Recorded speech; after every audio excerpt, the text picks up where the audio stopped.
Car repair is car repair. Most places you go can change your oil or fix your brakes. The difference is the experience you'll get at Omaha Car Care. We're part of the community. We were born here, and we believe that our relationship with you should be built to last. We're going to consult you, not sell you. We're going to give you a free loaner car. We're going to treat you like a valued friend that we want to continue to see in the years to come. I'm Rick Betker, owner of Omaha Car Care, and we'll be along for the ride.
Everyone loves good guys. You can be that good guy by being an organ and tissue donor. Registered donors can save up to 8 lives through organ donation and 100 more through tissue donation. Bone grafts to replace ones damaged by traumatic injury, skin grafts to save burn victims, or donated corneas give back the gift of sight. You can be a good guy. Just check yes when renewing your hunting, fishing, or driver's license, or at goodguysavelives.com. Learn more about organ donation today and see how you can save 8 lives at goodguysavelives.com.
Outside is where winter adventure unfolds.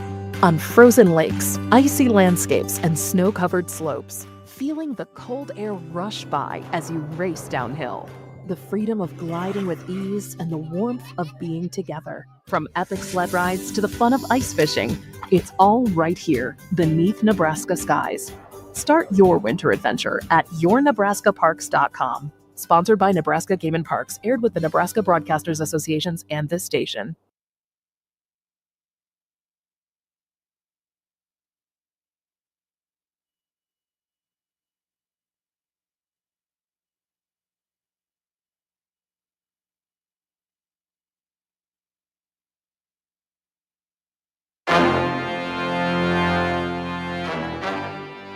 Live from 50th and Capitol Avenue in the Big O. This is Gary and Matt on 1620 The Zone. 1620thezone.com and 1620 The Zone TV. Now, here's Gary, Matt, and Jimmy.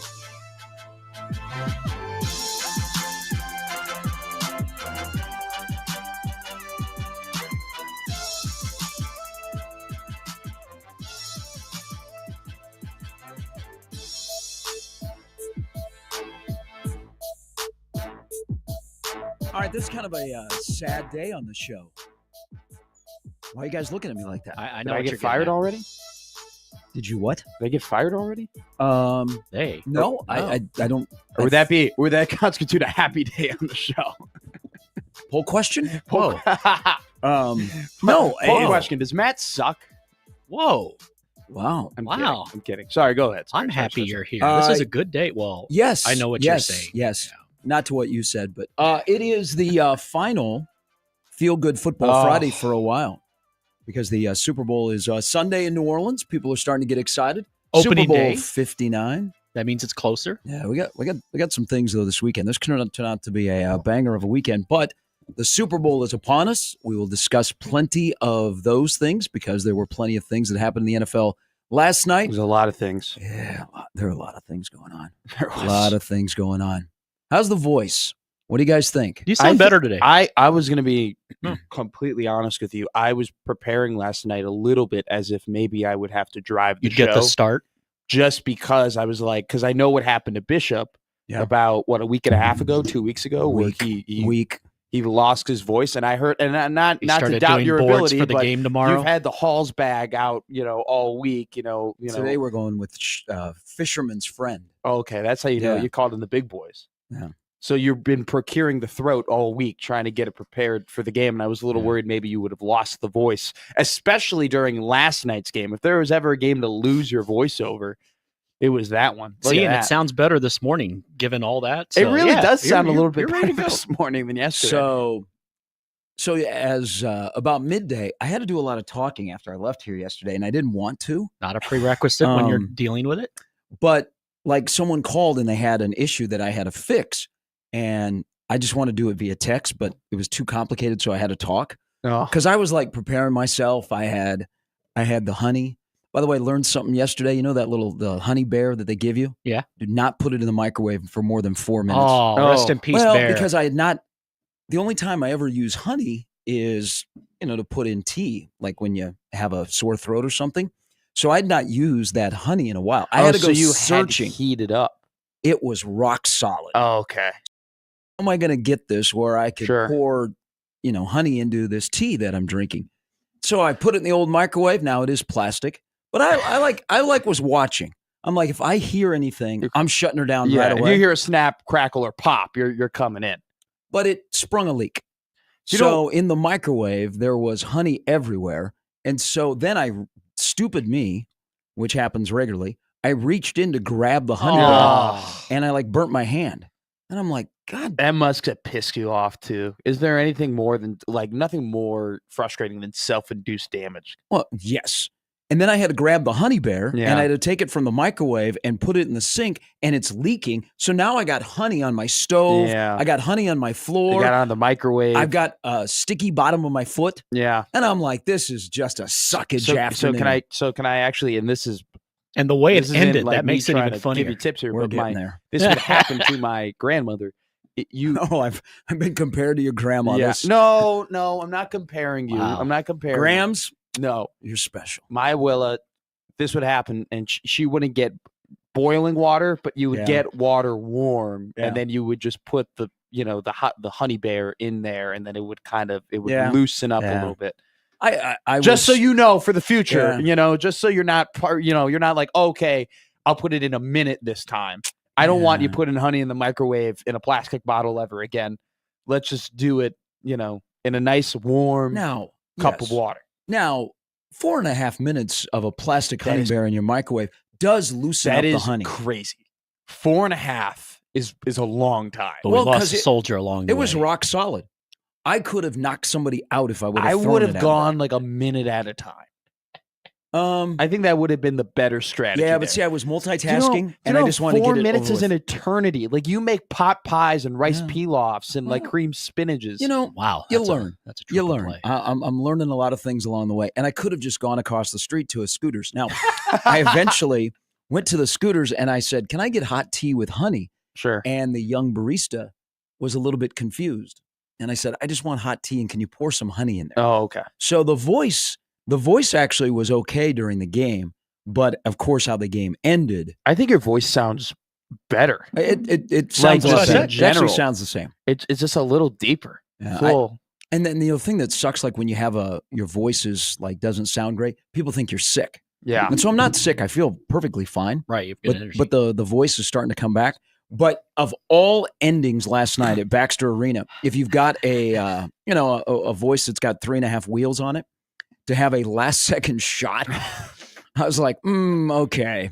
So I like listened back to it because I thought It's a great call. Well, thank you. I appreciate it. It was an interesting night at Baxter Arena, but the voice is good. I feel better. It's a feel-good football Friday. Now, basketball this is my 11th year. And how did you have a voice for that call? It sounds good. It sounds really good. Yeah. Well, You thank never you. know you were going through it. yeah, it doesn't sound as deep as it usually does. Right. But don't worry, I'll grab me a pack of Marlboros after the show. Yeah. Hey, the Jack Buck method. So I've been doing Omaha men's basketball, I think, for 11 years. I'm not sure. I've forgotten. There's been some rough patches in there. But to have the kind of season they're having is like a reward for everybody that has supported the program and has been with the program. And to have a night like last night at Baxter Arena when they could have lost, like the energy was low. You were following the game. Yeah. It was a weird game last night. We hit the under 4 media timeout, and it was 7:28. Yeah. We had played Yeah. 23 minutes. You of said that. You said that on the broadcast too. You're Yeah. like real time. We're Oh. 23 minutes. Unbelievable. 23 minutes in real time, and we hit the under 4 media timeout. And it was a weird game. Like Omaha's energy wasn't very good, and North Dakota was much better than the last time we saw them. But the game goes back and forth. It was like the Summit League is very underrated, and I think people are starting to watch more because last year there were a lot of guys in this league that are now playing Power 4 Yeah. and doing well. So people are like, oh, okay, let me check on who's the next guy that my program's going to come and fleece out of the Summit League. So people watch, and there So is you're saying I should be watching more. Yeah, I would focus on Josh Dix at Iowa. But there's never a normal game in the Summit League. Like it's bat blank crazy games. And last night was another one of those between Omaha and North Dakota. They had 23 lead changes. There were 21 ties. There was the North Dakota head coach flipped off the ref and then flipped off one of our guys. He was pissed. He was mad. So I couldn't see it. I'm sure they had it on the television broadcast, but where we were blocked because he was up and on the floor arguing with the official before he got the technical. So I didn't see him flip off the official. It happened after a dunk. Yeah. And so he flipped off the official and then turned apparently to one of our guys and flipped them off. And then our guys started walking towards their huddle. And that's when the officials stepped in. So that was at the end of the first half. But the way, the wild game last night, there was some elite shot making. I mean, dudes were making shots that you were like, really? And it wasn't just J.J. White. So No, North Dakota hits that three, and it's a running three. Trayson Eaglestaff catches the ball around the top of the arc, and he's going right in front of their bench, and he catches it, and on the fly, as his momentum's taking him to the corner, he hits a three to tie the game at 77. And I'm like, wow, I've seen this before. Omaha is just, they haven't responded. They haven't been able to pull away. They're going to lose this game. And then J.J. White. And he did it for you because you didn't need another 5 minutes of radio. You kind of had, this is all the voice you had. No. You didn't need any more. In my head, though, I was thinking we're going to overtime. Yeah. We're I going did to too. overtime. So Just at give me 11 20 minutes, at 11 minutes to go in the second half, I immediately thought, okay, this is just sparring for like the last minute of the game. It was one of those games where it's just like, this is going to come down to 60 seconds left. At this point, one side is just playing whether or not to be up 2 or down 2 to that point. Like that's what the game was leading up to. Shout out Josh Strike, who toward the end of that game, I think like around the 3-minute mark, had that block, then had a couple other great defensive plays. He was rolling great to the hoop. It seemed like every time there was a Maverick crashing towards the hoop, he was filling in the paint perfectly. I mean, he had a really, really good game, made some big plays down the stretch. And then that last possession, and I want you to paint it for me and what you thought, but I'll say this. There was 2 seconds left, and I go, what the heck is this? What is he doing? Like, you're just going to, and the clock, now the audio was a little off and the clock was off. So I thought, I didn't know there was enough time for him to get the shot off because I thought that the clock was done. Like it was over. It ran out. And then he put up the shot and then I looked and I go, oh, he does have time. And then so walk me through that final call. So the game was tied at 77 and Omaha's got the ball with 14 seconds to go. And J.J. White, who has been in the program for 3 years, he's one of the original Chris Crutchfield recruits. And they've had an interesting relationship. Like the first 2 years, I thought Crutch was really, really hard on J.J., but they put a lot on J.J.'s plate. And he didn't begin the year in the starting lineup. And he didn't mope about it. And he got in the starting lineup at the beginning of December. And since he's come into the starting lineup, they're 13-3. And he's having an unbelievable season. Like he's on pace. He will be an all Summit League guard. So he's had a tendency in this stretch where they have now won 11 of 12, and they're all alone in first place in the Summit. He takes over games, and he's very physical as a guard, and he's tough. He's tough to guard because he's quick. Yes, he's like herky jerky, and he can stop and start. So their play was he was going to bring the ball up the floor, and their initial look was they felt like he could beat his man off the dribble, and he would just drive to the bucket, and everybody would collapse, and there would be somebody there that he just handed off to. So with about, 7 seconds, he's dribbling, and North Dakota had it diagnosed really well because they flashed an extra man at him, so there was no path to the basket. And so he's dribbling. Tony Osborne is at the top of the key, wide open, and I can hear him because the play was right in front of us where we broadcast from on the court. And I could hear Tony going, JJ. He was wide open, top of the key. And so JJ's got 2 guys draped on him. He loses the ball with about 2 seconds to go, picks it up. Now we're at 1.5. Then we're at 0.5, and he lets it go. And I don't know that he fully saw the basket. And that's crazy. And it goes in. Omaha wins, and it was a top 10 play on SportsCenter. I woke up to text this morning that Scott Van Pelt, they did a little like Omaha basketball with the locker room celebrations. Last night was Macho Man drop the elbow celebration in the locker room. Took time out from Mahomes. They did a whole open. Talk about they did a whole like pan the camera, Omaha Maverick logo in the background. Scott Van Pelt then running the vignette of all of the trash can celebrations. Brings up Kyan Brown and about how he started. Brings up the Cal Poly game. Had a whole detailed read off the prompter about this thing. Absolutely incredible. But like you said, JJ loses the ball. And I'm like, what the hell? What was this? What are we drawing up here? There was and credit to like you said, they flashed that defender, but they flashed the defender and JJ had kind of put himself in a weird. He wasn't necessarily on the wing. He was a little cornered by the out of bounds line too, where he couldn't necessarily take a step back and then reassess. And so it's just he loses the ball.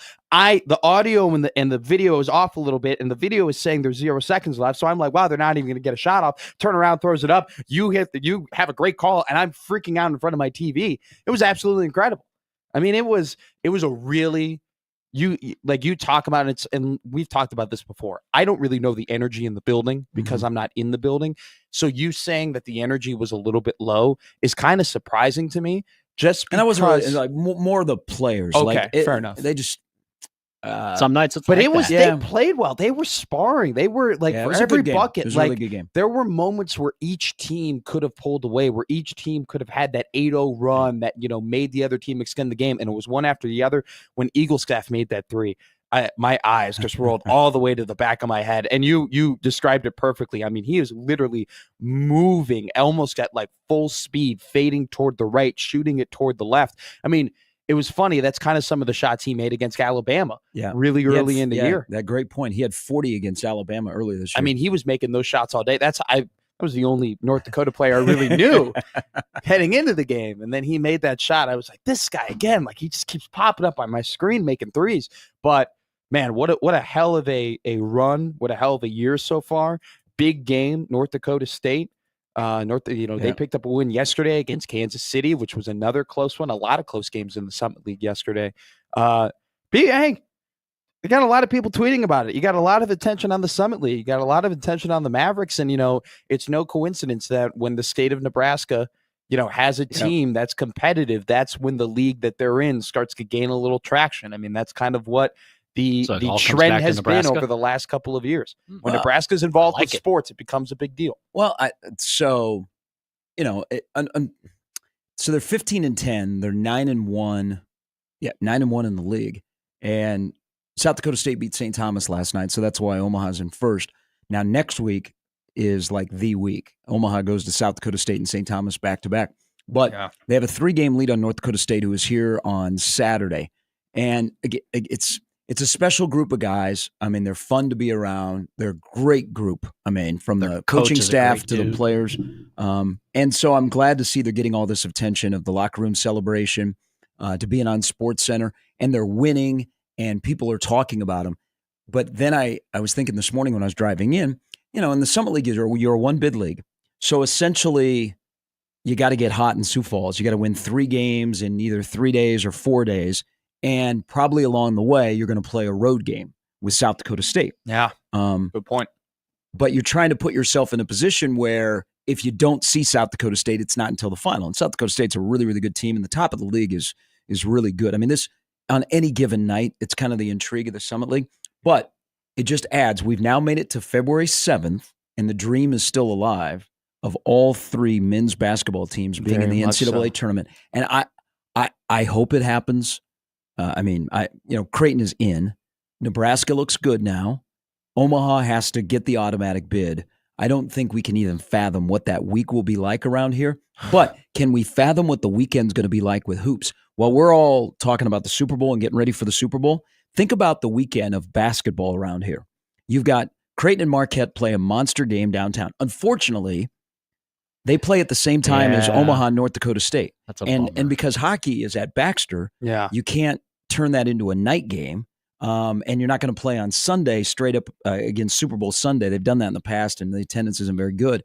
So you have a big game at 67th and Center. You have a big game at the same time downtown. And then, oh, by the way, the Fred Hoiberg Super Bowl, Ohio State comes back last night, and they beat Maryland. That's a quad 1 game where Ohio State is like more on the cut line than Nebraska is. So they are on like the next 4 out. Yeah. So it's a huge game on Sunday at PBA. We are a basketball state. Despite all you people that went to the Devaney Center yesterday, we are a basketball state. We are just a sports state. I mean, that's just what it is. And it's awesome. It's so awesome. So I'm going to the game tomorrow, Marquette Creighton. Very excited for that. And then I'm actually going to Marquette UConn on Tuesday, too. So I get a little CHI. Marquette UConn? Double. I know, right after that. Poor Matt. That's going to, you might have some trouble because I don't think they play. No, or Marquette UConn. Creighton UConn on Tuesday. I was like, wow, they're sending him to sports. I didn't catch that. Are you going to wear that Nebraska pullover to the both games? Absolutely not. Why not? Absolutely not. Good conversation starter. You know what I wear? You're going to slip on your Creighton gear, aren't you? No, I don't have Creighton gear. Yeah. I do not have Creighton gear. I think you have Creighton gear. I do not have Creighton. No, stop this. You know I don't have Creighton gear, and you're cultivating a rumor. I don't have. No. I do not have Creighton gear. I have Maverick gear. Is it light blue or like regular blue? Or is it no? navy blue? I don't have. Are you going with the baby blue? I wear black, gray, or blue to a Creighton game. Okay. Did you say blue? Well, I've only been to one, and I wore black, so I'll probably wear gray. Regardless, that's a good-looking Creighton hoodie you bought. It is. I don't. Sucking up to the audience makes you look wow. young. You're going to get you some Creighton women. That is not. Stop it. I do not own Creighton I'm gear. Still the minority on the show. I do not own. I am not a J-Sker. I do not own Creighton gear. He's going to be I went to Nebraska. I root for Nebraska. Doctor. I thought when you were sitting at the lunch table the other day breaking down Isaiah Zierden and what his career could have been if he wouldn't have gotten injured.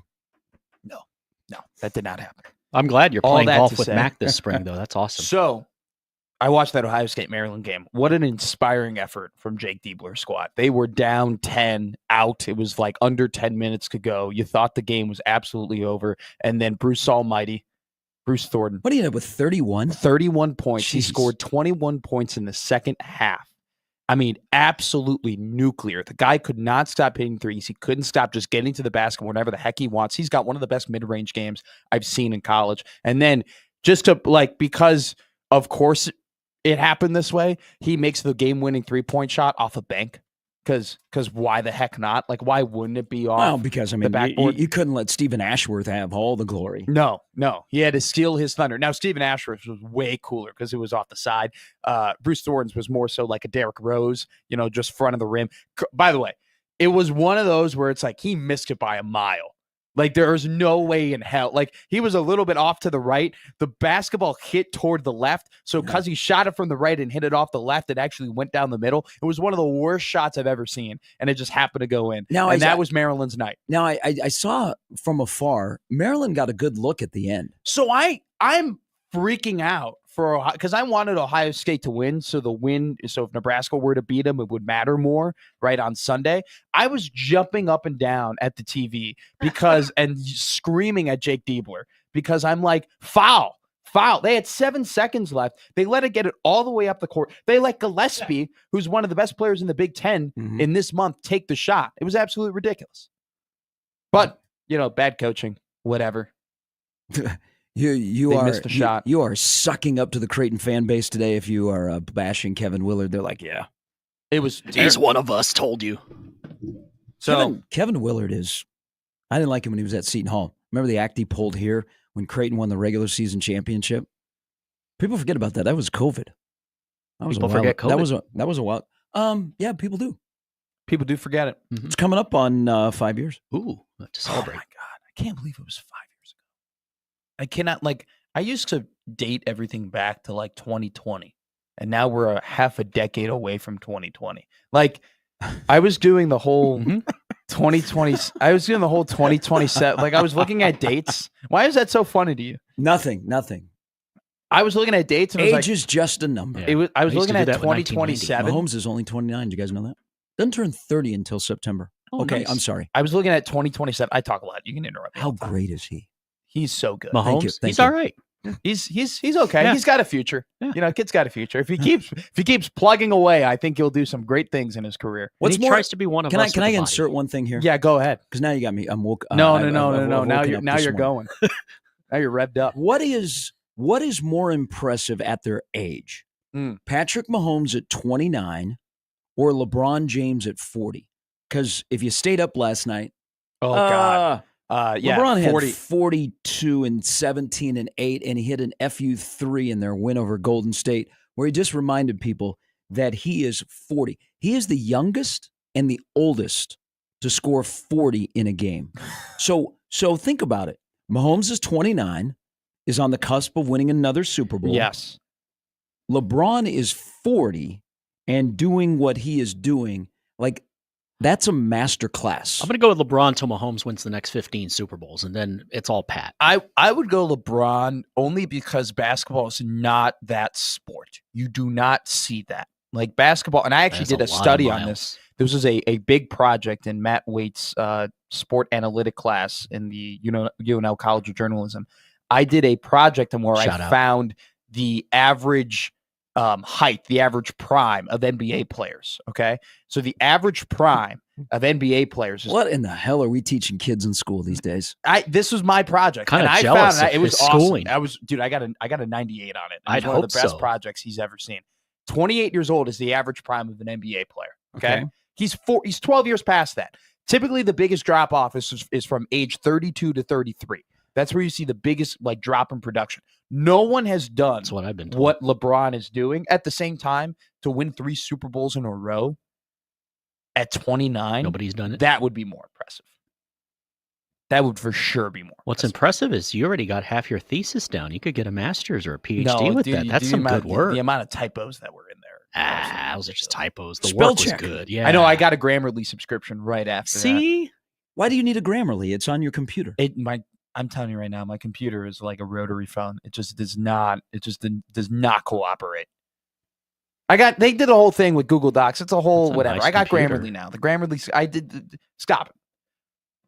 I'm going to introduce you to an app because I think I have Grammarly now. I think you have so many subscriptions you don't even know. No wonder you need them. Are you Let going me to introduce Rocket Money? Rocket Money. Hey, I did a trial subscription to Rocket Money because I was just curious because I think I got a handle on subscriptions that I have. Are you on Instagram? No. Okay, You asked I'm not that even on Monday. Facebook. I don't think you're but I am aware on that TikTok. Rocket Money is like an Instagram meme. It is like the worst So it's fuck to us advertised, worst coins. acting ads Whoa. you'll ever see on Instagram. Oh, I don't care about the actors, but what it did, it told me what subscriptions I had. So I went and canceled them, and then I canceled Rocket Money. Yeah, that's a great play from you. Maybe I don't. I mean, You I mean know it's the a meme subscriptions because I of the have. commercials, You not should because They're of so the bad. organization? No, the ads are so bad that it makes you think it's a scam. Like it's one of Really? those things where it's like you watch it and you're like, this is so cheesy and so slimy. Like, why would I download this app? That's what it kind of looks. So that's why I haven't downloaded it, because in the back of my head, I'm thinking, oh, I probably have to pay a subscription to find out how many subscriptions I have. Oh. You know, that's what I'm thinking. Or they're going to try and take my debit card information and like run with it in order to figure out how many subscriptions I have, you know, because I'm like, how else would you know that I have all these subscriptions unless you were to take all of my debit card information? It's all that damn President Musk. So why would you have these slimy stop slimy ads? He wants to know. Slimy ads, and I'm thinking this is a slimy business. I'm shocked that you actually used it. Was it useful to you? Did you cancel? So I was just curious on how many subscriptions I had that I didn't know about. So how many didn't you know about? There was only 2. That's not bad. Okay. Yeah. I think I know about every subscription that I have. I kind of want You to have a lot. confidently. You have a lot. I have 6. You're a curious mind. I think you have more than that. I have 6. I'd check your bank statement. I do check my bank statement every single day. Oh, Look at that. I gotta work up my credit. I used score, to. true. Well, I mean, Mhm. do you know how to run a checkbook? No. Oh, You know, another thing I found. 951-1620. Help him. You know, like my dad was a big, hey, I'm going to teach you how to run a checkbook. Yeah. You know, and mom would sit at the kitchen table and do bills, and I would see her do all that kind of stuff. So I for a while, I was pretty good. Now I have a checkbook because I pay one particular bill via check. I feel more comfortable doing it that way. You know what I have found? So I used to keep track of all that stuff. I would Like ask a ledger, right? I would ask for receipts. Yeah. Now it's almost like an inconvenience if you ask for a receipt at like a convenience store. Oh or yeah, they look something. at you like what? Like if you go to Quick Trip, and first of all, like at Quick Trip, kudos on the person behind the counter because they can like wait on 9 people at one time, and they're just punching buttons on Yeah. the screen, bang, bang, bang, bang, and they're like, "Hey, thank you." Yeah. I'm like, "Can I get a receipt?" And it's almost like it is. You have to change the company policy to get a receipt now at some convenience stores. I just don't like They don't it. even like automatically give you a receipt. They go, "Would you like a receipt?" This is just a dining service hospitality thing in general. Mhm. I hate it. There's nothing that bugs me more when there is an option to be had and I ask for that option and it's Is this like the email, text, this or is print the receipt? anything. This is anything. Yeah. If there is an option there for me to indulge in and I ask you for that option, but then you get mad at me about it or it's a clear inconvenience Mhm. for you, then what? No, then why is it there? Take it out. You know, don't Good get mad point. at me. That's a good take. Don't That's get a mad good at I me have to take. agree with because him. I am Yeah. doing something that you are allowing me Oh yeah. to do. Like if you wanted a separate cup of ice somewhere, like let's say like if you wanted like if you got a large drink, but then you wanted a separate cup to maybe split that drink up, like that's an option. Mhm. I'm allowed to do that. Don't get mad at me for asking her a separate cup of ice so I can maybe give a little bit of my drink to my sister or something like that. Like don't get pissy at me. You allow it. What you can say is, actually, sir, we don't allow that to happen. Okay? Inject Then I'd that be like, all right, curmudgeon whatever. energy into me. No. Ah. Same thing with tipping at Yeah. everywhere. I hate tipping Cook. everywhere. If I'm standing up, if I'm vertical other than a bar, don't ask me to tip. I got a thought on that after being in an airport recently. The only place where they force the receipt on you is Walgreens and Or CVS. And those receipts, they said they were cutting them down. I was at Walgreens recently. No. I think they just went through a forest, what they handed me.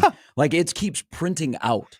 And I bought 2 things. I'm surprised. I bought some Mucinex recently there. And so I bought 2 things at Walgreens. It printouts the receipt and it's still going. And it's not even like coupons. It's like all this information. And the guy like has to fold it like 3 times and hand it to me. And I'm like, really? There's got to be a better way to do this. Really? Okay. So your thing about tipping. So go ahead. Sorry. A lot of places now in the airport, if you go to Hudson News, I like going to Hudson News. Same. I'm very frugal. I like reading the newspaper. So I will go into Hudson News, like if I'm going through Denver or Chicago. Sure. And Dallas. I will go and I will stand there and I will read the sports page.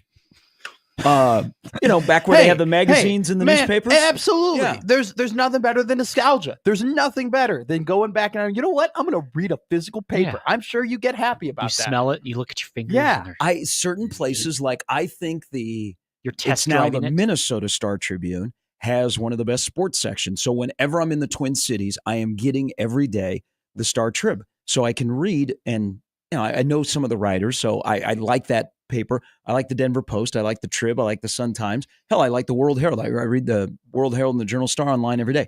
But I still like once in a while like to read the physical copy.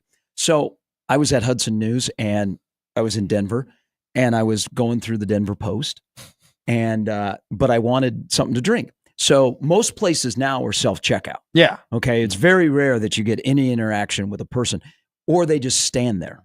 Okay. Which is even worse. But the prevalent thing I'm noticing with self-checkout, where I physically went to the cooler to get the bottle of water. Okay. I was so happy to have that water. I scanned it. It showed me the price. $12. And it said, "Do you want a tip?" And I said, "For what?" Tip myself. Who are you tipping? Exactly. So there is a hack out there that if you are upset, because it shows where you can put in the tip. If you put in a negative, it will take off the price of what you're purchasing. Really? Yes. I am afraid to try it because I don't want to be that guy. Sure. But there is on TikTok, there is a guy that was like a lot of us, where in self-checkouts, they're asking, "Do you want a tip?" The guy was like, "No." And he shows that if you do a negative and then like a negative $1, it'll take off the price. That's crazy. And I'm How like, do you not fix that?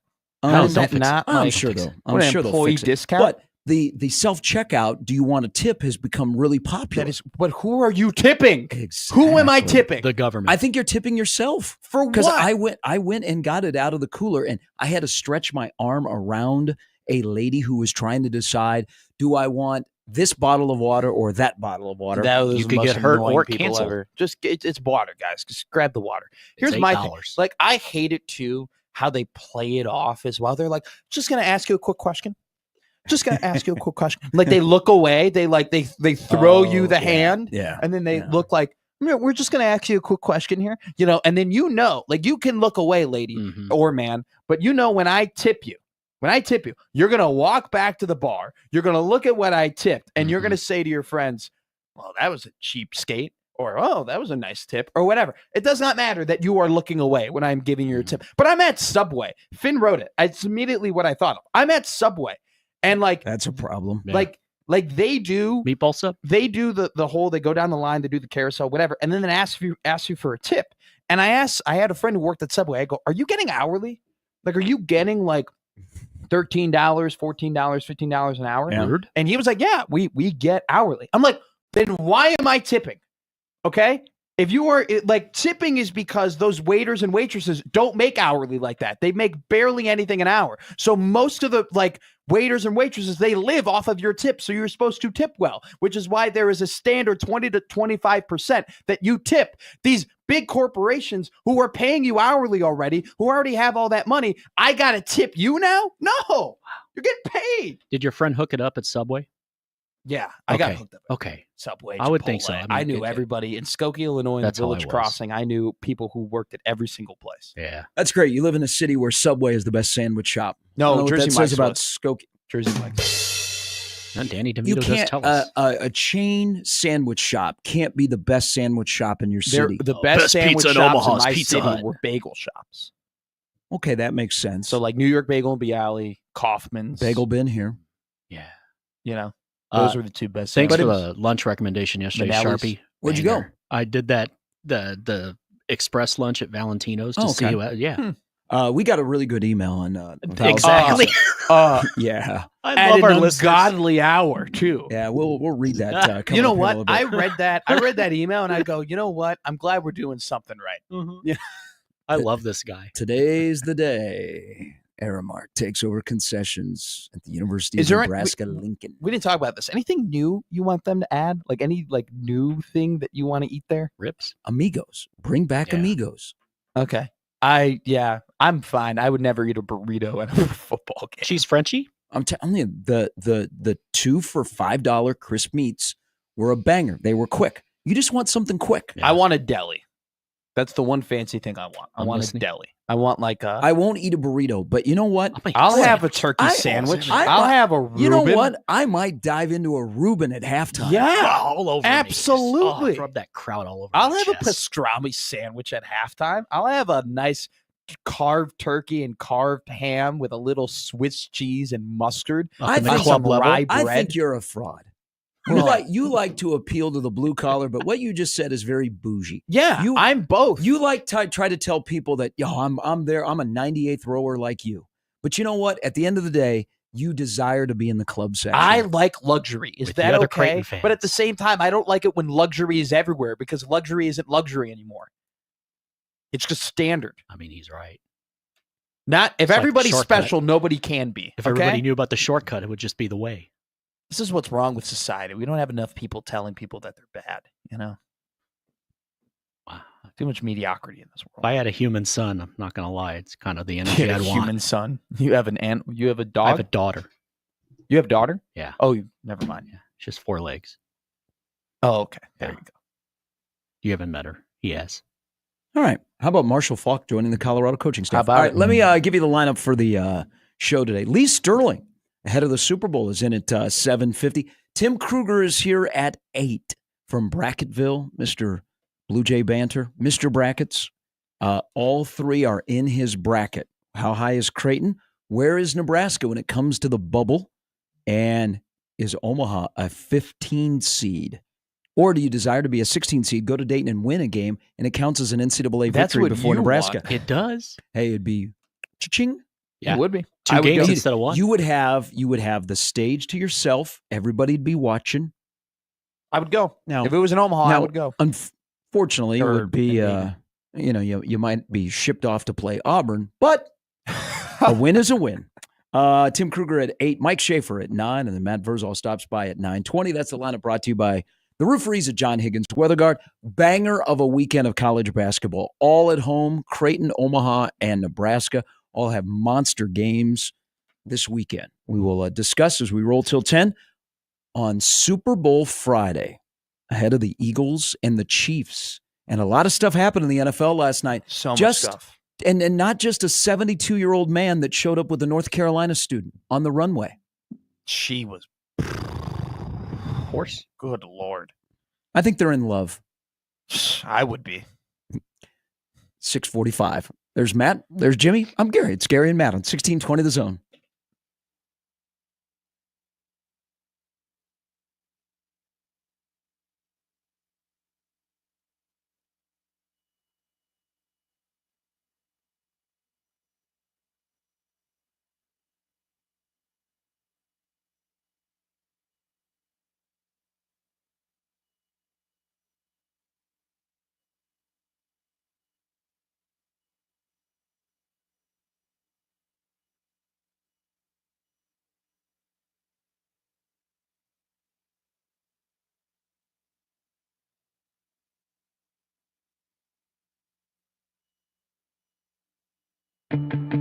In school sports, it's easy to see the wins, the moments that make headlines. But there's so much work that goes unseen for any of it to happen. My name is Phil Risen, and I'm the Executive Director of the National Interscholastic Athletic Administrators Association.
All right, Super Bowl 59, you'll hear it right here on The Zone coming up on Sunday. Lee Sterling stops by with his picks at 7:50. Cam Jurgens playing in the Super Bowl. Did you see he is seeking to trademark the phrase jerky, his beef jerky business? For him, that's awesome. He looks awesome.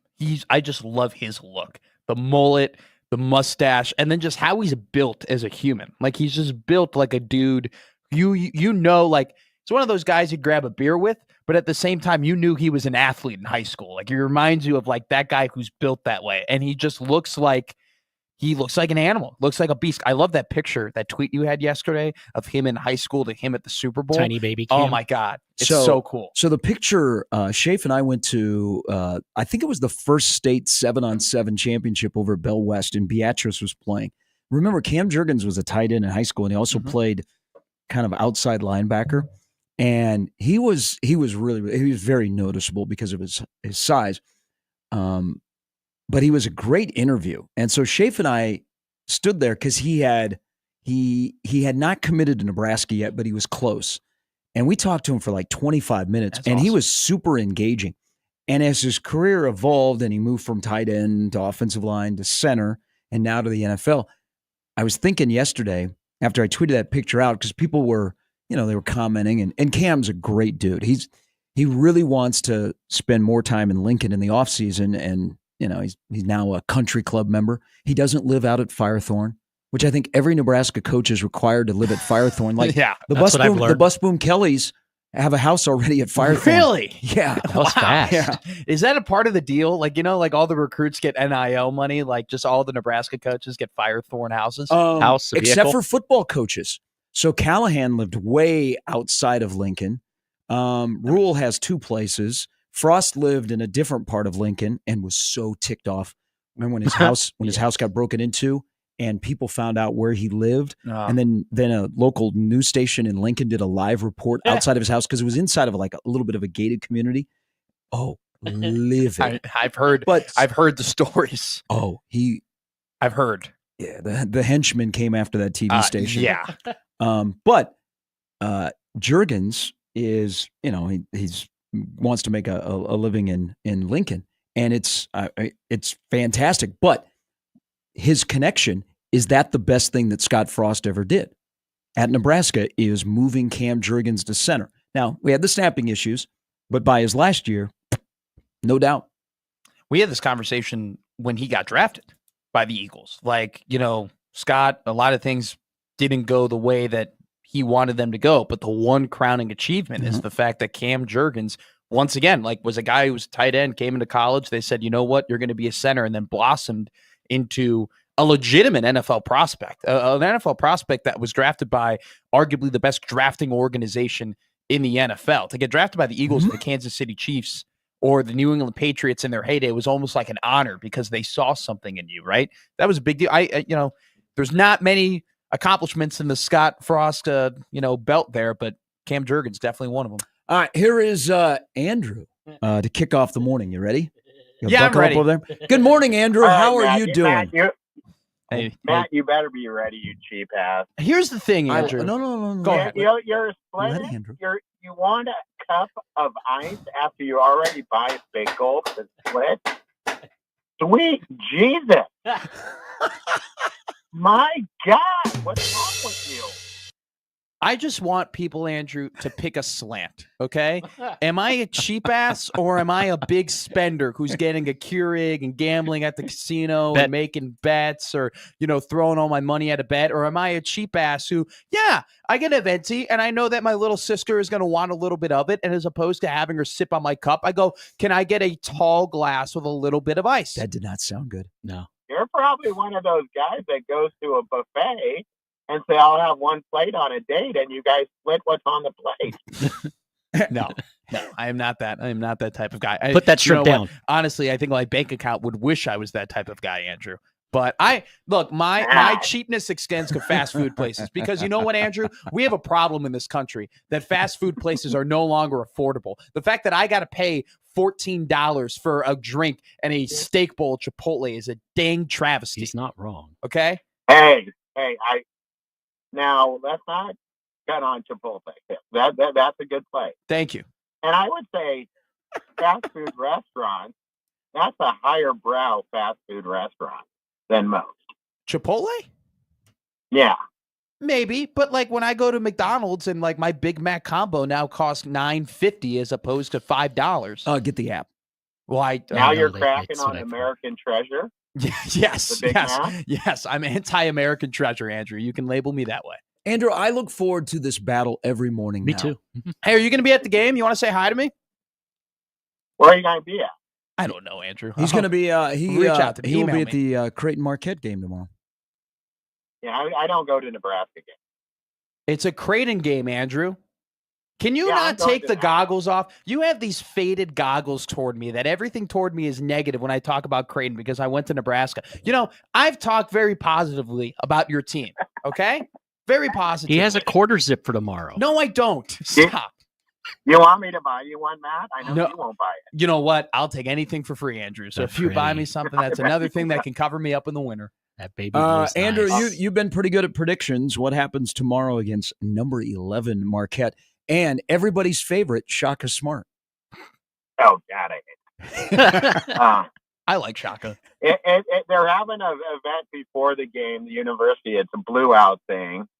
So I think fluids may be flowing earlier than usual. Okay. Yeah. And Creighton plays, everybody knows, they shoot tremendously well at home. They shoot well, and they play better at home. I'm going to chalk this one up as a W. Okay. Ooh, All right. I look forward to your battle with Matt on Monday morning. That'll get me through the weekend, regardless of what happens in New Orleans. Well, I've had enough sheep. Let's give some Eagles some love. All right. All right. Now I guess you have two enemies now when you call in on Monday. Eagles fly. On the road I wouldn't be surprised if Kelsey proposes to Swift at halftime. Okay. I wouldn't be surprised if Kendrick Lamar wears a hoodie. Yeah. All right. Andrew, have a great weekend. Yeah. You know you can get odds on that. Yes, minus 128 that Kendrick Lamar will wear a hoodie. You know what also I think is going to happen? He will sing Not Like Us. Oh, definitely. Okay. Gotcha. I want Mad City. Just give me Mad City, and I'll be very, very happy. I want Matt and Andrew to meet up tomorrow and have a couple beverages. I think King Kuna is going to get played too. Oh, I thought you said Cancun. No. And I was like, that would be a new one. No. I think that'll get played. You think there'll be a little diss track as well? Will the NFL allow Kendrick Lamar to diss Drake? Do you think maybe? Do you know what would be really cool? Like he does an unreleased diss track on Drake that no one's ever heard before. Oh, that'll show him. That would. Well, here's the how many people would get it that are watching? A lot. I'm prepared for people to be outraged because they don't know who Kendrick Lamar is. They don't like the music. They don't understand diss tracks. And they're going to be like, "This is what is the NFL doing?" Yeah, just have. But people are speculating that Taylor Swift will perform. She's in the building. She's there. I don't think she would. No, I don't think it matched the vibe. She'll probably be at the concession stand at halftime. Do you think she's one of us? She does not have to go to the concession stand. She should, just to show she's one of us. Steak sandwiches and Reubens and foie gras. That's true. You keep pushing that damn frog rock on me. I'm not eating a frog at a sporting event. It's a duck liver. It's awesome. No, it is not awesome. There is nobody that says, you know what? I'm going to go to the Super Bowl and eat some frog. I'm going to have some duck liver. There is nobody in their right mind that does that. When I had duck liver, I had it in San Antonio. We have ducks. That's true in the river. It's one of the river walk. So you paid out the ass. Yeah. It was awesome. I mean, usually it's not a sporting event. One of the best meals I've ever had in my life was in San Antonio. There's a McDonald's on the Riverwalk. There's a lot on the Riverwalk. Mm-hmm. There is. I miss trips to San Antonio. Same. Final Fours. My bed. That would be this year. My room. Okay. This has taken a dark turn. It has taken a dark turn. Yeah. Nothing dark about it. Yeah, it's just going to sleep. It's nice. Nice time. All right. We wake up this morning also. Roger Craig still not in the Pro Football Hall of Fame, but Sterling Sharp is. We will discuss last night. Eli Manning, not. Luke Kuechly, not. Adam Vinatieri, not. Everybody you thought. Yeah, not. small class. And maybe a little controversy with the MVP vote last night. A little. We'll get into that when we come back. Lee Sterling joins us at 7:50 with his picks for the Super Bowl. And Tim Kruger stops by his weekly Friday visit. Nebraska, Creighton, Omaha, all in the bracket on the 7th of February. It's Gary and Matt on 1620 The Zone.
Good Friday morning. Hope your morning is off to a better start than Kanye West. Oh no, what happened to Kanye? What did he do now? Wow. I've been alerted to his Twitter account. Everything is in caps. He's on an 2-hour binge of tweeting. And it is, as the kids say, it is unhinged. So if you'd like to go there. He does mention Michael Jordan. But other than that, can you read, is the FCC regulations here not allowing you to read some of these tweets, or are they? Well, I mean, there's Hitler, there's Money with Coin, there's, picks for Sunday. All rappers want my spot. I will never not know that every rapper living wanna be me. Every rapper living wish they was ye. I like yay. that. Yay? Yay. Why can't it be ye? It's yay. Why can't it be ye? I want to make ye. Isn't ye Y-E-E? Not So Y-E. Y-E would be yeah. Yay. It's yay. It's I a see. it's a clever. Yadoff. Whoa. He got some drip going on. That's for sure. I'm hands down better at music than anyone ever. I'm a get there with clothing and then with homes and cities, and I'm a talk my blank the entire time. Where's he live? In his mind. True. I was going to. I asked that because some of these tweets were 23 minutes ago. Most people are just getting up in the morning, and this When guy's was choosing the first tweet? So he's so scrolling here. He's now about 9 hours ago. Wow, he didn't sleep. Do you think these were scheduled, or do you think, that he's been up the entire time? Or do you think he's like, all right, from 3:30 a.m. or from 2:30 a.m. to 7 a.m.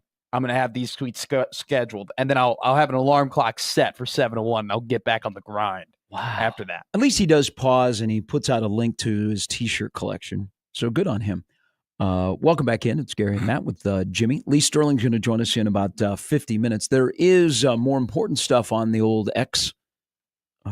Once you thought it was over, now it is back. They call it an 11th hour development. Oh, yes. Yesterday, we thought we were going to be blessed in the boxing world to have Jake Paul and Canelo Alvarez fight each other. It was going to be glorious. We might have seen a naked butt again. But guess what's back on? September 13th, Allegiant Stadium in Las Vegas. Canelo and Crawford is back on as of right now. I was very happy.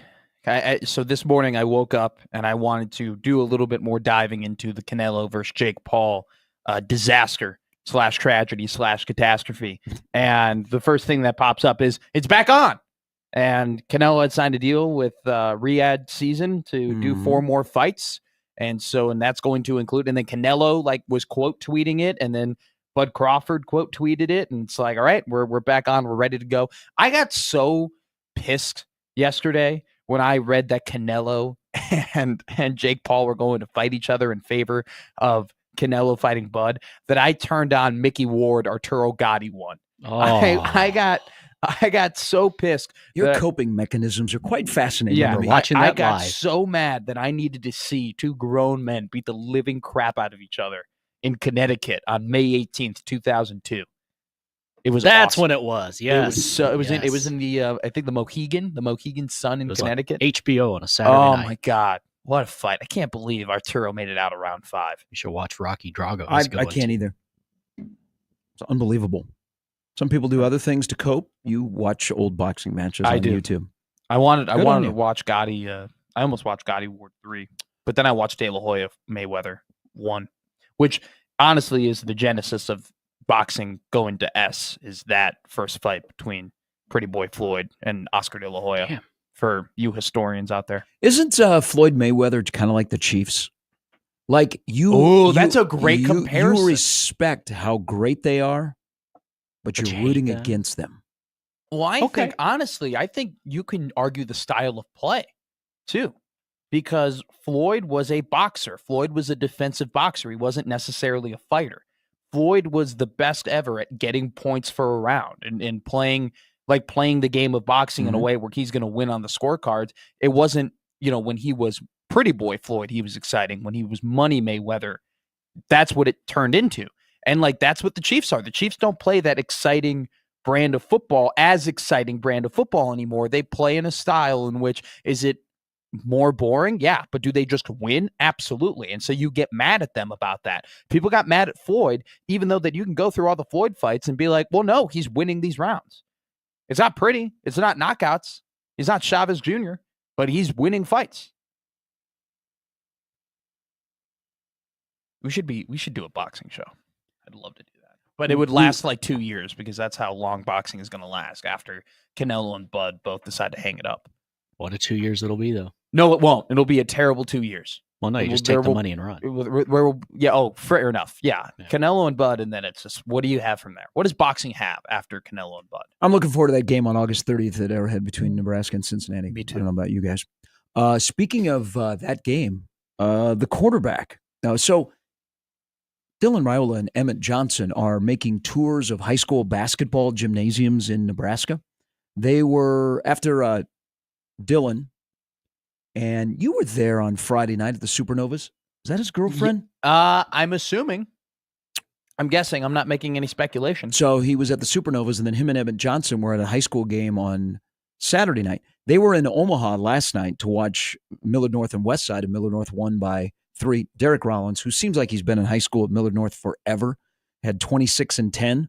Class A is wide open. That can be a fascinating 8 that make it to PBA for the Class A Boys State Championship. But Dylan Raiola has become friends with one of the players on West Side's roster. Does he go to school? That's what I wonder. He has quite a fascinating life, like outside of being the quarterback at Nebraska. But him and Emmett Johnson go to like a lot of high school basketball games, and they show up and they take pictures, and they're very accommodating. They're also both very out there. Like Emmett Johnson is very active on TikTok, and like he's funny. I didn't know he's that. He's cool. very, very funny. And he's also good at football, which is a weird contrast for Nebraska football. Typically, you get 1 or 2 of those things for people who like to indulge. What are you saying? That there are many Nebraska football players that are on social media that aren't very good? No, nothing about it. Well, there was one in particularly, but yeah. And it was? I'm curious. He plays for Pitt. Where does he, or is that UNLV now? Where is he at? What is it, 4 schools in 4 years for that guy? Well, he was our Chief Borders was our open door to the track and field program at Nebraska. No, he got better at pole vaulting. Okay, so last night, Dylan is here, and Dylan is everywhere, and that's a position he at least embraces being the quarterback of Nebraska because everybody knows who you are, and there can come a lot of scrutiny, there can come a lot of attention, and it's a fishbowl. And if you grow up in a world where everybody knows your dad and everybody knows you since you've been in 8th grade, I think you're more accustomed to being the quarterback at a place like Nebraska. Not everybody's built for it where everybody knows your name and you can get very, very uncomfortable. Not that people impose on you when you go out in public. Sure. Like you might be out with your girlfriend and they're asking for autographs. I think most people are very, very nice. But he's somebody who, he attracts people his age. I don't want people to get confused because I had this on the show rundown yesterday I wanted to bring up. I can't get out of my head that just little subtle, I don't want to call it a jab last Saturday that his head coach threw at him, but his comments about his leadership. And I don't want people to get confused that because Dylan is everywhere, and I don't know if he goes to school. I don't know how many classes in person he has. He may take a lot of classes online. He has a lot of free time, outside of doing football stuff. Yeah.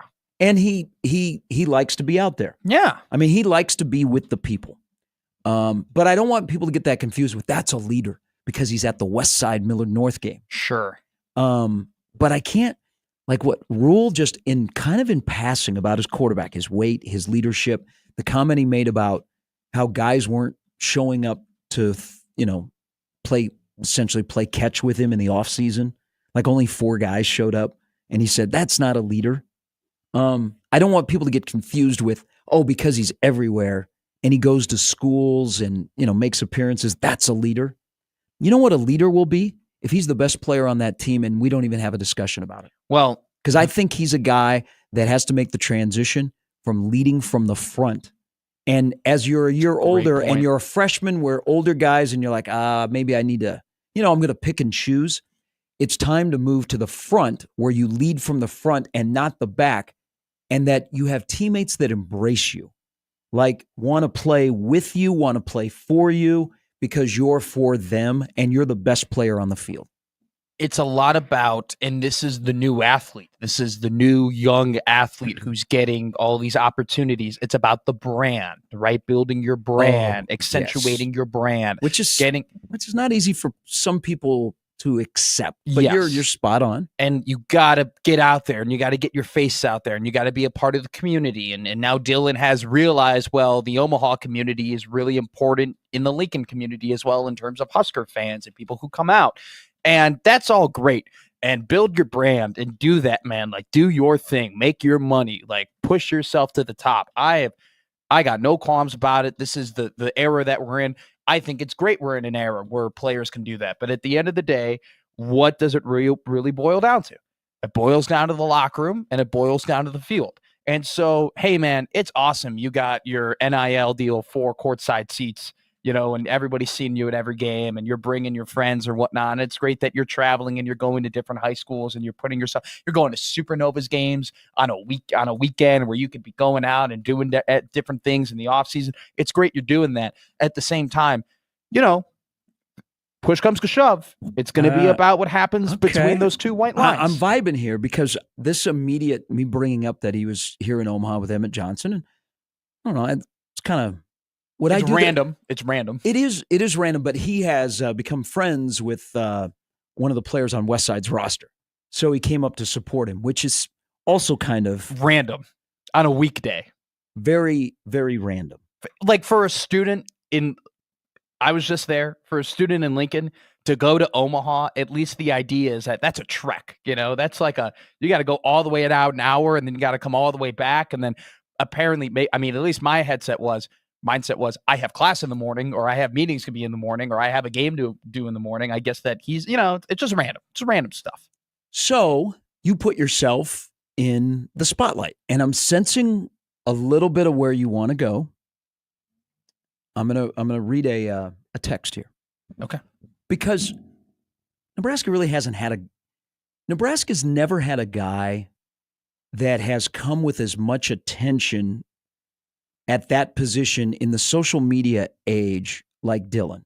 Yeah. Like, people knew Tommy, but we didn't have social media. The brand was built before he said yes. And starting as a freshman and playing the entire season, and really there really is not many other quarterbacks that we go, well, Nebraska's got a 2-year window with a guy. That's kind of how Nebraska, internally, Nebraska's looking at, they have a 2-year window with their quarterback to get to where they want to go and then keep it there. But what you're saying, you're the younger generation. That's your age. This is a general sentiment that immediately has popped up here in the last 2 minutes about Dylan. Be humble, head down, work hard. Don't like all the public appearances. Focus needs to getting better and winning. Building a brand is great, but if you are not doing the things you need to do, not only just on the field, but in the locker room, then it doesn't matter. I'm not saying he's not doing those things. You and I are not, we don't know. We're not in the locker room. We're not at practice. If he's doing the things in the locker room he needs to do to be a leader like his coach wants him to, if he's performing on the practice field in the way he needs to get better, because this season, and I will say it over and over and over again, literally depends on if he gets better. Okay? No, there's not too many things that matter about this team if Dylan Raiola does not take a step up, or if he ends up taking a step back, which you never know. Sophomore slumps exist. I do not care where he's going on the weekends, where he's showing up to, where his face is, how he's building his brands, as long as the things that need to get done are getting done. And you know what? We'll find out if that is getting done on August 30th at Arrowhead Stadium. So I go back. I have said he wants to be coached hard. He's open to criticism. Now, I don't think he says, hey, why don't you guys criticize me? I'm saying he's fair game. Sure. Okay? He's fair game. And you want him to be. Yeah, and you need him to be. Absolutely. But he wants to be coached hard, so coach him hard, and he is not off limits to any criticism. Yeah, he had to work with an OC who was terrible at his job. Okay? But needs to be better as a quarterback. I keep going back, and good on Rule, because I think Rule understands the sense of urgency and knows that here we go. This is among a quote last week. Quote, before he can make it his team, I think he has to make it his offense. Before he makes it his offense, I think he has to make it his receiving core. I went to a Supernova game last night, and he's over there with Heinrich, and they're sitting courtside, which is great. as long as you're in the building this morning throwing, which I know they were, do not work. I'm going to keep referencing just a couple of quick comments that Rule made about his quarterback on the last Saturday of January in a press conference, because it's the first time that Rule, you could go, because I think Rule handled him with kid gloves. I think he was very cautious to be anything negative, even if Dylan had a bad day at the office. Mm-hmm. He didn't want to go there. Now we're between freshman and sophomore, and Rule isn't afraid to go there, and I think it will make everybody else better. Now, he also made a comment about his weight and becoming a leader. Put that on the board to go back to see if those are true when we get to September, we get to October. It's a little different, too, when you think about the fact that Matt Rule, throughout his career, hasn't really had like a superstar quarterback. Charlie Brewer. Well, PJ Walker. So that's what I was going to say. Like the two are like Brewer and Walker, who are, if you're college football fans, you know who Charlie Brewer is. You know who PJ Walker is. PJ Walker ended up playing like in the NFL. Put some respect on the XFL. Like they were like they were fine. And even when he was in the NFL, like Baker Mayfield was a laughingstock. He wasn't a superstar. Like he was on his last leg. Same with Sam Darnold. Like it was not a great, like he's never had a quarterback that has garnered this much attention and this much buzz and this much hype. You know, like don't get me wrong, Charlie Brewer and good college quarterbacks, but they haven't been, neither of those guys. And you know, PJ got drafted. Like they weren't, he's never had a guy where it's like, this guy could be the number one pick, or this guy is like the top 5 NFL quarterback in the league. And it's almost as if there's pressure on Matt Rule. There's pressure because like, you got to win because you got the guy. Mm-hmm. He's never had that before, and I'm not saying that he can handle it, but I do think it's a little bit different for him because he's had a really long coaching career and has never had to deal with that type of process. Yeah, he's never had a guy probably that dictates the trajectory of his job. That's a great way of putting it. So here's a couple other quotes. Again, it took a while before he started talking about his current team, but people want to talk about the quarterback. Yeah, it was like 25 minutes before his current team came up on Saturday because there were other things going on. There was a lot of NCAA, a lot of tampering, a lot of 105, a lot of roster building. Like we didn't get the how's Ruquan Buckley looking question until like 29 minutes into the presser. You never asked that, did you? I asked. Did you ask about Ruquan Buckley? I asked about Ruquan Buckley to Terrence Knighton. Did he laugh at you? No. Because Ruquan walked into we were doing the player pressers and the coaches came in after, and Ruquan looked different. Like he looked a little bit like stronger and slimmer and everything like that. And then he was brought up, I think by Rule. Like Rule brought up Ruquan. So then I asked Knighton about Ruquan. And they brought him up so that his name would be out there for other schools that would be interested to take him. Well, then they moved him to guard a couple months later. Anyway. Last quote. This is again from last week. So remember all this kind of stuff because we'll go back and reference it. Dylan's got to get the wide receivers there every day. Year one, he's like, I asked them. 5 guys showed up. Well, that's not leadership, Rule said. That's trying to be a leader. Leadership is when you get everybody there. That is a little bit surprising. Because Dylan, so before Dylan started spring ball, he would organize throwing sessions here out at the Warren Academy. Like local guy, like the Bellevue West guys and other guys in the Omaha area, he would try and organize throwing sessions. Final quote by Rule. Now, this is the one which you went, I think he'll do a great job of that. At the same time, mastering himself, getting quicker, getting his weight to a proper weight. Yeah. But then there was a follow-up and there's no proper weight number. Continue to learn the offense, mastering his fundamentals. I'll date back to this Big Ten Media Day, and they were asking Isaac Gifford, and I think Ty Robinson was there too for Big Ten Media Day last year, and they were asking him about Dylan Raiola. And they were talking about him and said, well, I don't want to give the young fellow too much credit. And I know that's like kind of tongue in cheek, but if you watch the clip, it was very clear that there still was very much like hey, you're a freshman.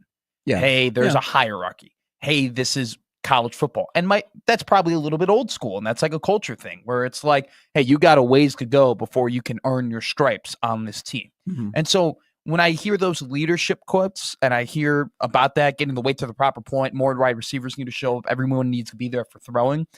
To me, part of me gives him a little bit of slack because I think there still was that idea of, well, he's an 18-year-old, he's a freshman, he still needs to understand the culture. He still needs to come into this locker room. He still needs to earn people's respect, right?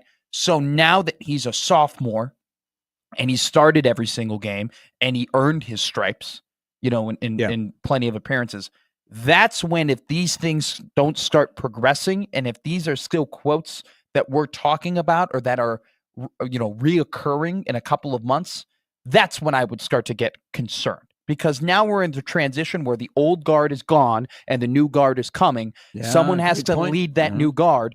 It should be your 5-star starting quarterback.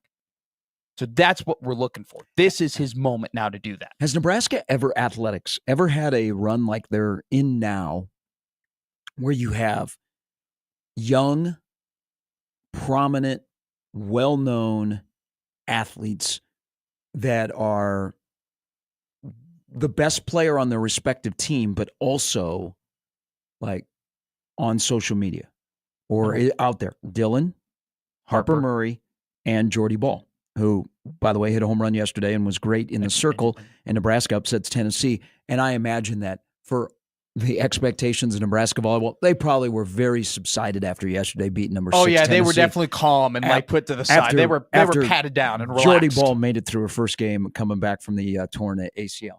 That's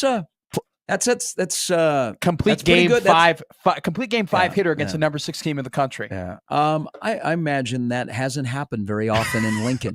I don't think it's happened very often in Tennessee. Well, I think they were more excited because their women's team beat UConn last night. Yep. But first time that Nebraska softball had beaten a ranked team since 18. 7 years. Whoa. Texas A&M was the last one they got. Whoa. But they beat number 6 Tennessee. Yeah, people will handle that accordingly. Oh, yeah, they will. They definitely won't get too excited about it. Nate may have made a reservation for Oklahoma City after last night. Who knows? Who knows? All right, Lee Sterling's going to join us at 7:50. Tim Kruger stops by. Mr. Brackets. Can Creighton go above a 7 seed if they happen to win 2 of the next 3 that include Marquette, UConn at home, and then at St. John's? Can they get out of that 7-8 area? Hey, here's a crazy thought. What if they win all 3? Crazy indeed. I see. You're pandering. Man, Andrew's got you shook. No, he does. I can He does. watch He's got you quality shook. basketball. Oh. I'm totally okay. He I'm does. totally He looks good in blue. my right he's got you shook. to watch quality basketball. I'm in blue. I'm wearing Nebraska you look thing good right now. in red too. But Look we're at just this. saying the colors look good on you. Got you rattled. You need to go outside and have a smoke. He's in your head. He's not in my head. I'm going to That big dominate rent- him that on big- Monday. I big cannot rent- wait for him to call in on Monday. I'm going to dominate him. I want them to hang out tomorrow at the game. We'll have Enjoy a a brew basketball game. We'll have Doug a wants brew. to see you. I'll see Doug too. I'll go and say hi to Doug. Hey, Doug, how's the bank? Doug, do you own a bank? You own a bank? You work at a bank? It's Gary and Matt on 1620 The Zone. Underdog is the best place to cash in this playoff. There's only one playoff game left. Which players are going off? Which ones are ice cold? With over 5 million happy players, $2 billion, one Underdog makes it fun and easy to cash in on all your favorite athletes' performances. They've got all your favorite leagues, teams, and stars to choose from. Yes, more than just football. With their pick'em game, you can win up to 1,000 times your money just by choosing higher or lower on player stats like yards, touchdowns, interceptions. They'll be all 3 of them on Sunday. And Underdog is the only pick'em platform that puts the power to cash out in your hands. Now you can either keep writing with your entry or tap the Win Now button to cash out whenever you want. This week on Underdog, like everyone else, I'm looking at the Super Bowl. They got so many promos. They got so many things. We're just going to dig in later today after the show. Underdog is the best place to play Pick'em. Download the app right now. Sign up with promo code ZONE and deposit right now to get up to $1,000 in bonus cash instantly. That's promo code zone. Must be 19 plus at Nebraska and present in a state where Underdog Fantasy operates. Terms apply. Concerned with your play? Call 1-800-GAMBLER or visit ncpgambling.org.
So a banger of a Big East game. This is old school. St. John's UConn tonight at Gamble Pavilion. Statement game for both teams. St. John's Good on the game. road. Hurley against Pitino. Will Pitino be coaching for the Indiana job? Asking for a friend. Do you think they'll ever let him back to like a blue blood program? I don't know. I think he should finish his career at St. John's. But the people will, now that Mike Woodson is done, people will push Pitino to Indiana. God, they could have had Dusty May. Dusty May was I was about to say. from the Bobby Knight tree, and he's FAU to Michigan. But haven't they learned their lesson now? Like hiring from the alma mater. Indiana basketball and Nebraska football are the same. The answer is no. They're obsessed. Well, Nebraska football and Indiana basketball are always one good hire away from being the next great hire. Because they have the resources and they have the money and they have the tradition and they have the fan base. They spent $5.5 million on that Indiana roster and they can't beat Chris Collins and the Northwestern Wildcats. Why is it always got to be about Northwestern? Because not all of it's just about a good example. It's a nutshell of we're done with Dublin. We're not bubbling in Dublin anymore. We're not worried about Northwestern. I don't think they're in. By the way, the NFL in that stadium, the NFL is going to play a regular season game in Dublin, Ireland. It'll probably be announced in the next 2 weeks. They're going to Australia. Melbourne. Strip on the barbie. Ship the Cowboys there and leave them there. Look at this crocodile. It's going to do the death roll. Jim. Tony. Coming up, Lee Sterling in a moment, but we must read this email. This is the most. It's time for story time with Gary Sharp. Take it away, partner. Hey, is Gus Johnson on the call tonight on that game? Wide open. Between St. John's and UConn? Has he been doing those Friday games? That's why I have no clue. Yeah, I'll find out. Could not know. College basketball loves them some Friday nights. It likes yesterday was a bland night. Other than tell that to JJ White. I was sorry. Unless you apologize to my neighbor. I apologize. Unless you had a rooting interest, which most of us did last night. It was a bland night of college basketball. But as of late, I'm telling you right now, college basketball is rising in popularity. There are more and more people who are watching it day in, day out. I hope you're right. There are more and more people. It is becoming. I think March is. Telling you right, there have never been more people that I know personally who are engaged in watching college basketball consistently. That's got me rediscovering it. You know guys that do the games. That's not true. Yeah. I have friends from back Connor. home in Chicago who weren't college basketball guys who are doing it. And we're talking about it every single day. So maybe I'm just more exposed to it. We are. Who's doing the game tonight? Because it's on Big Fox, right? Mm-hmm. Wow. Hurley Patino. Ding, ding. It's got to be Gus and Raftery. Okay. I'll take it. Gamble Pavilion. I'm sure. Is High Knees doing the game? That'd be great. No, it wouldn't be great. Did you see what he did in the Rutgers? He ran into the guy. Yeah, that was funny as heck. All right, this is from Clint. So today at the Board of Regents meeting, there's going to be a vote. It'll get passed that Aramark will take over the concessions at UNL. Still no Coke.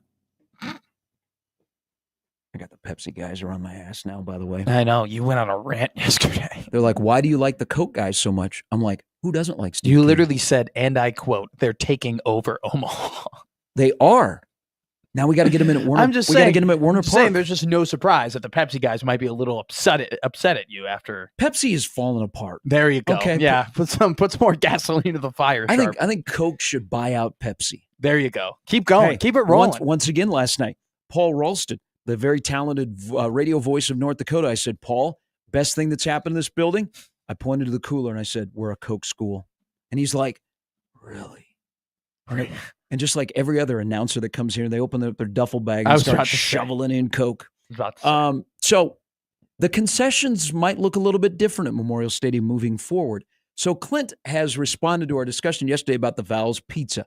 Now, before you go, Gus and Jim Jackson, by the way. Okay. Nah, take it. Okay. That's doable. That's fine. I'll watch that. The volume will be on. All right. I'll have it in. I'm going to Omaha hockey tonight against Minnesota Duluth at Baxter Arena. I'll have it on my hand because it'll be on my phone. Yeah, I figured. I didn't know if you needed a clarification. I didn't. All right. Clint writes in. He says, gentlemen, well, first the subject line is Val's Pizza. Yes, I might be unhinged.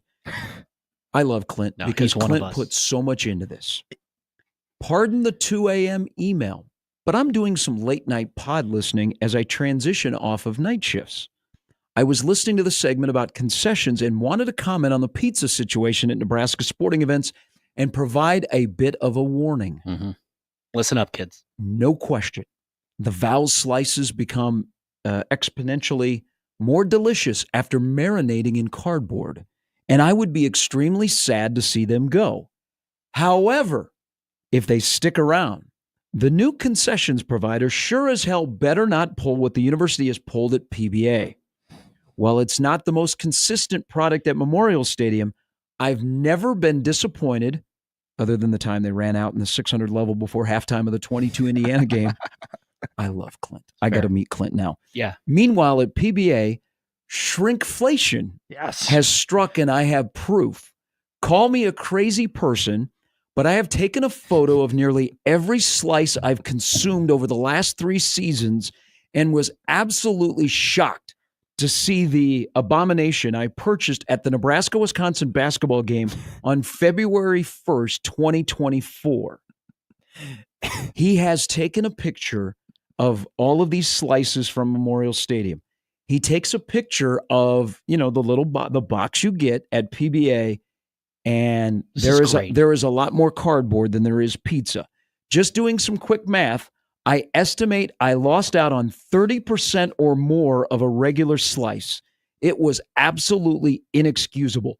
I just want this new concessions company to be aware. If they try to pull this BS at Memorial, I will expose them. Hell yes, Clint. We might need to tweet out this picture. Okay, I'll let you take his screenshots, because he has 12 pictures of slices at Memorial Stadium compared to his slice at PBA. I'm gonna Jimmy, I'll text this over to you, and you can tweet this out. Okay. I got the email too. Okay, you can tweet it out. Here's the thing. First off, the editing job done by Clint in this is absolutely impeccable. He has 12 slices for Memorial Stadium. They are all divided into perfectly even picture squares, and then there's even Canva lines drawn down to separate each slice. So that's the first. The fact that he put the time and effort to crop down these pictures and then perfectly organize them so they're all separate is incredible. Second observation, so this is, by the way, the absolute truth. Every time he gets a slice at Memorial Stadium for the last 3 seasons, he has taken a picture of his slice. What I love most about the picture is that there are a couple of these that are eaten. He has already taken multiple bites of this Val's pizza, and he puts down the pizza and says, "Oh shoot, I forgot to take my picture." So then he takes a picture of an already, in one case at the bottom left, he fully ate the pizza. He scarfed that thing down before he remembered to take his picture. Now, that's the breakdown of the Memorial Stadium slices. I'm going to be honest with you. Clint's got a point. I mean, you go side to side. You have some of these pieces in Memorial Stadium that are fully taking up the box. The PBA slice, I mean, it's not touching any corner. There is 0 part of the pizza that is touching a corner. Not even close. Not even close. There is a massive gap on both the east and west side, and even the tip of the pizza doesn't hit the tip of the box. I mean, this is a pizza roll, basically. It isn't. I could not. Now, first off, I'm questioning just Clint's mind with the fact that at 2 a.m. he felt he needed to People are passionate about edit their a picture Val's together pizza. and He's send smart us kind of beautifully. person. Now, I want to know why. Why is there a picture being taken in the first place of this pizza?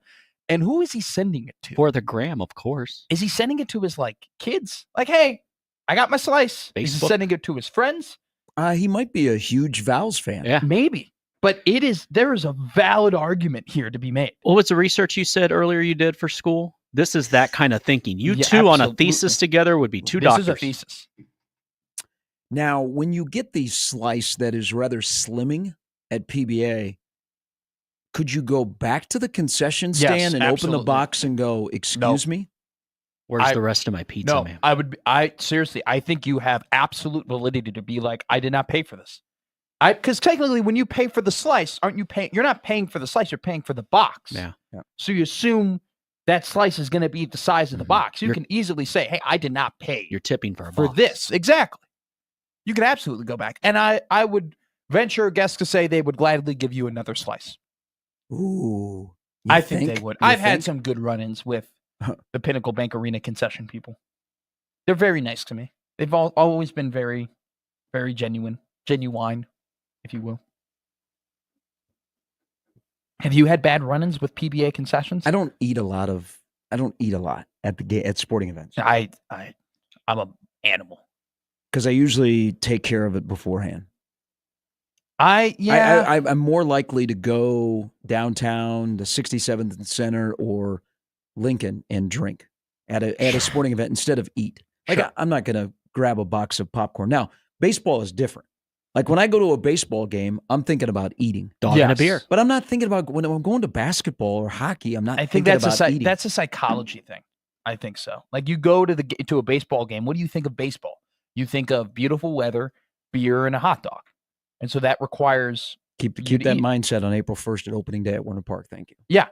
Now, please, with basketball, for me, I like to eat, so I'm not really I eat here, I don't eat here. I'll eat anywhere. Like yes. Anytime, any place, anywhere, I'm going to eat something. If my tummy is grumbling, I'm going to say, oh, I want a beer or I want. How much money you got in your wallet? I don't carry cash. Okay, you just committed a fine on the show. What is that? What's $100? Yeah. You need to Venmo me $100. Doug said to say tummy when referring to my stomach via email. He said that. He literally wrote an email and says, hey, make sure that you say tummy. That's why. It's $100 fine on the show. Nah, I didn't know. Can I get Tummy time is the other show. Can you pardon me? No. Can I get pardoned? No. I'm asking for a pardon. We're past that. They already gave them out a couple weeks ago. Not enough pardons go around. Someone's got to take a bullet if I'm going to get a pardon. Excuse me? Too soon. Sorry. Wow. Yeah. That's 150 now. What? You're being fined. You can't say tummy on the air. I didn't know that. Oh, you got set up and you took the bait, but that doesn't matter. It's like if we were playing match game and it was the phrases blank you. Dan follows up and he agrees with Clint. He says, I thought it was just me. 100% true on the Pinnacle Bank pizza. Wow. Why are they smaller at PBA compared to Memorial Stadium? Fred needs to do something. He needs to say something. Is it just lack of quality cutters? Because there are people who cut the pizza, right? So are there less quality cutters at PBA than there are at Memorial Stadium? What do you think? There's furloughs or there's I don't know. Buyouts? I don't know. Maybe they're cutting down at Val's. Going on, they don't have the money anymore. Big Sal can't be in the back making those big slices. I miss Big Sal's in Lincoln. I closed down there on 27th. This seems to be a question for the Troy Dannon radio show. Mm-hmm. That would be a great call. Now, wouldn't you have to Trojan horse it a little bit? Like you would have to say something that maybe he would actually want to answer. What do you think of the weather here? No. That's what that show is intended for. Any and all calls, you don't think they cipher out the ones they don't want to talk about? Bill Byrne once got a call about a guy that was complaining about somebody bringing a bass boat seat into Memorial Stadium, and it was right in front of him. And so Bill looked into it, and the guy was, and so they're like, that can't happen. Yeah. But then I was like, how do you get that into the stadium to begin with? Yeah, that's what that show was intended for, is for people to complain and bring up things that... I think this is a great topic. Hot dogs with Trev, I remember. We may have the bottom of this. Texter Rachel says, PBA cuts pizza into 10 slices instead of 8. Ooh. That's what I told you. Quality cutters. Did they change the price on it? No, they probably kept it the same. Mm-hmm. This is ridiculous, man. This is an absolute travesty. All right, Clint, thank you. You have you brought up a thing that needed to be brought up. We'll check out on Super Bowl Sunday. Yeah. Yes, Matt's going to get to the bottom of it. If you are getting a slice at PBA on Sunday, make sure that you tweet at the show. Yes, and we'll compare sizes. Mm-hmm. Yes, yeah. Tweet your meat. We'll compare sizes. That old-fashioned game we've all played with our friends. Lee Sterling's coming up next on Gary and Matt in 1620 The Zone.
All right, Super Bowl 59, which you'll hear here right here on The Zone from New Orleans. Coming up, Kansas City, Philadelphia. And it could be a very lucrative day for many of you. We know that this is one of the bigger days in the entire calendar for our next friend from Paramount Sports, Lee Sterling, back with us. Good morning, Lee. Good morning. All right. Well, first, your general reaction, because Matt and I have talked all week. There has been not a ton of buzz. It's a rematch. It's the Chiefs. Right. Or you either have the Chiefs winning 3 in a row or you got to put up with the Eagle fans. Yeah. But I felt like in the last couple of days, it's really started to pick up. Now it feels like the Super Bowl. Yeah, I mean, it's not the Super Bowl I think most people want. I think people wanted a change in the NFC, except for, teams in I think it's the NFC Central, teams like Green Bay, Chicago, and Minnesota. I think pretty much everyone was rooting for Detroit, but, the injuries to their defense, they lost 5 starters late in the season, and then they wanted them. And on the other side, I think people were rooting for Buffalo and Josh Allen or Lamar Jackson in Baltimore. They want to see a different team. So it is what it is. Still probably the 2 best teams. So we got to make some hay with it. We're on a 9-1 run in the NFL playoffs. So let's see if we can put the cherry on top. All right, let's put the cherry on top then. Who do you got, Lee? All right, so I'm going to attack this game the way I've attacked, I think, 3 or 4 games here in the NFL playoffs. I'm going to do a 2-team 6-point teaser. I just think it's going to be one of these games Lee. similar. Heck yeah. Buffalo and Baltimore. Why take a chance for a team you got to pull out a win on a last-second drive? Let's go with a 2-team 6-point teaser.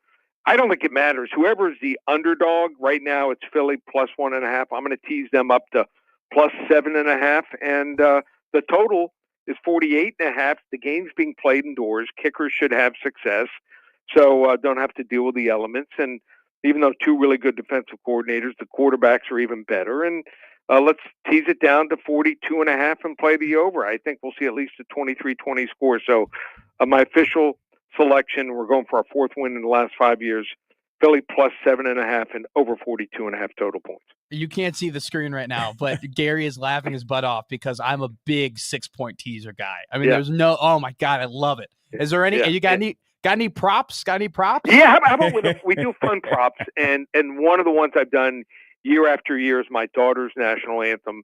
She's an actress in New York City. Yeah. She sang for multiple NFL teams and NBA and Major League Baseball games, and she studies it. And last year was, the anomaly. We had, a situation where Reba McEntire repeated the last line twice. Oh, so yes. They ended up having to really pay out on both sides. But John Baptiste is the singer this year. Yeah. He is from what she's a musical genius. And if you watch some of his national anthems, he plays the piano, he plays the guitar.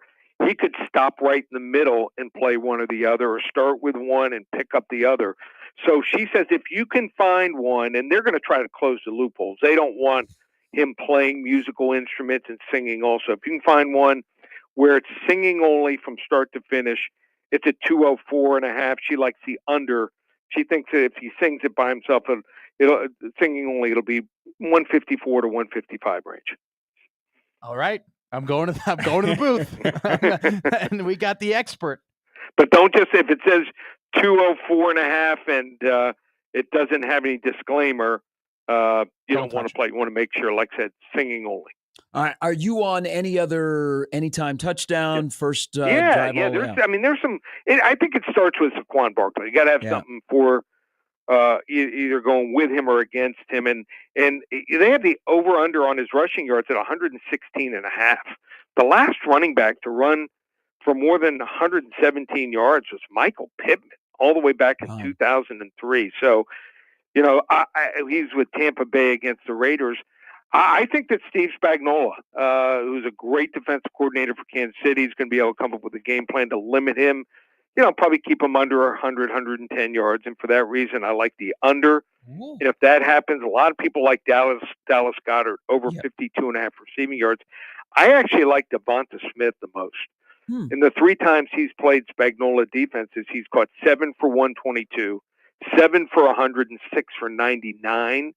So the over-under is 50.5. Let's play him over 50.5 and also because he goes down the field and over the middle a lot. Over 20.5 receiving yards is his longest reception. And then a couple for Kansas City. I like them most first downs, plus 105.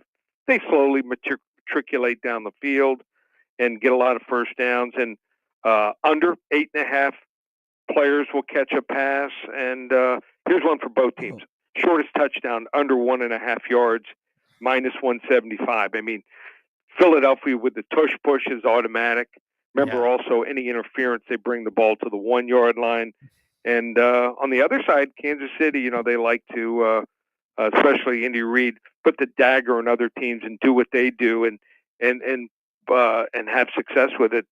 I could see Travis Kelce coming across the formation, stopping, and he's done it many times, and go under center and do a sneak there. So I think the under 1.5 yards, minus 175 is a good play. And if you want to take a shot on a long shot MVP, Travis Kelce, plus 1,600. I think there's some fatigue with Kansas City and Patrick Mahomes. Each of the 3 times they won the Super Bowl, he won the MVP. He's usually, throwing for 210, 220 yards per game of late. And Travis Kelce catches passes for 75 to 100 yards and has a touchdown either receiving or running a quarterback sneak or a shovel pass. I think plus 1,600 is the way to go. So if the next time we reconvene the Wednesday before March Madness, if the reception's not too good, just know that I'm probably forwarding it to Bora Bora. Hey, have you ever dabbled in the octopus? This is the first time I've done this on the octopus, where you score a touchdown and you have the ensuing 2-point conversion, like Jalen Hurts had in the 23 Super Bowl. No, I haven't done that, but will there be a 2-point conversion? Yeah, I think there definitely will be one in this game. So probably going to be a close game, and hopefully myself and my clients are the ones sitting where the score's 27-23 one way or the other, and doesn't matter who wins in the end. So probably the next chance my Dolphins have a chance is by the time Canada's probably the 51st state, or also Greenland joined us. All right, you're on a nice little heater, as you mentioned. Where can people get more of your success? Just go to the website, ParamountSports.com. Got a big UFC card tomorrow night, and from Australia, pay-per-view. We rate our place from 10 to 50 units, have a very rare 50-unit max wager going, and we've won 14 of the last 16 of those in the UFC. So have a rare big play, 5 selections, $55 there. And also basketball. Red Hot had a 4-0 night last night and won 10 of the last 12 weeks in basketball. Get through the NBA Finals in June, both sports, college and NBA, just $4.97. Check everything out. Also a bunch of free videos every week. ParamountSports.com. Hey, Lee, have a great Super Bowl weekend. Thank you, my friend. You too, guys. Take care. Thanks, Lee. Lee Sterling from Paramount Sports. Had a bonding moment there, and nobody likes a 6-point teaser like Matt McMaster. That's incredible. That's awesome. A team that wins the time of possession usually covers and wins.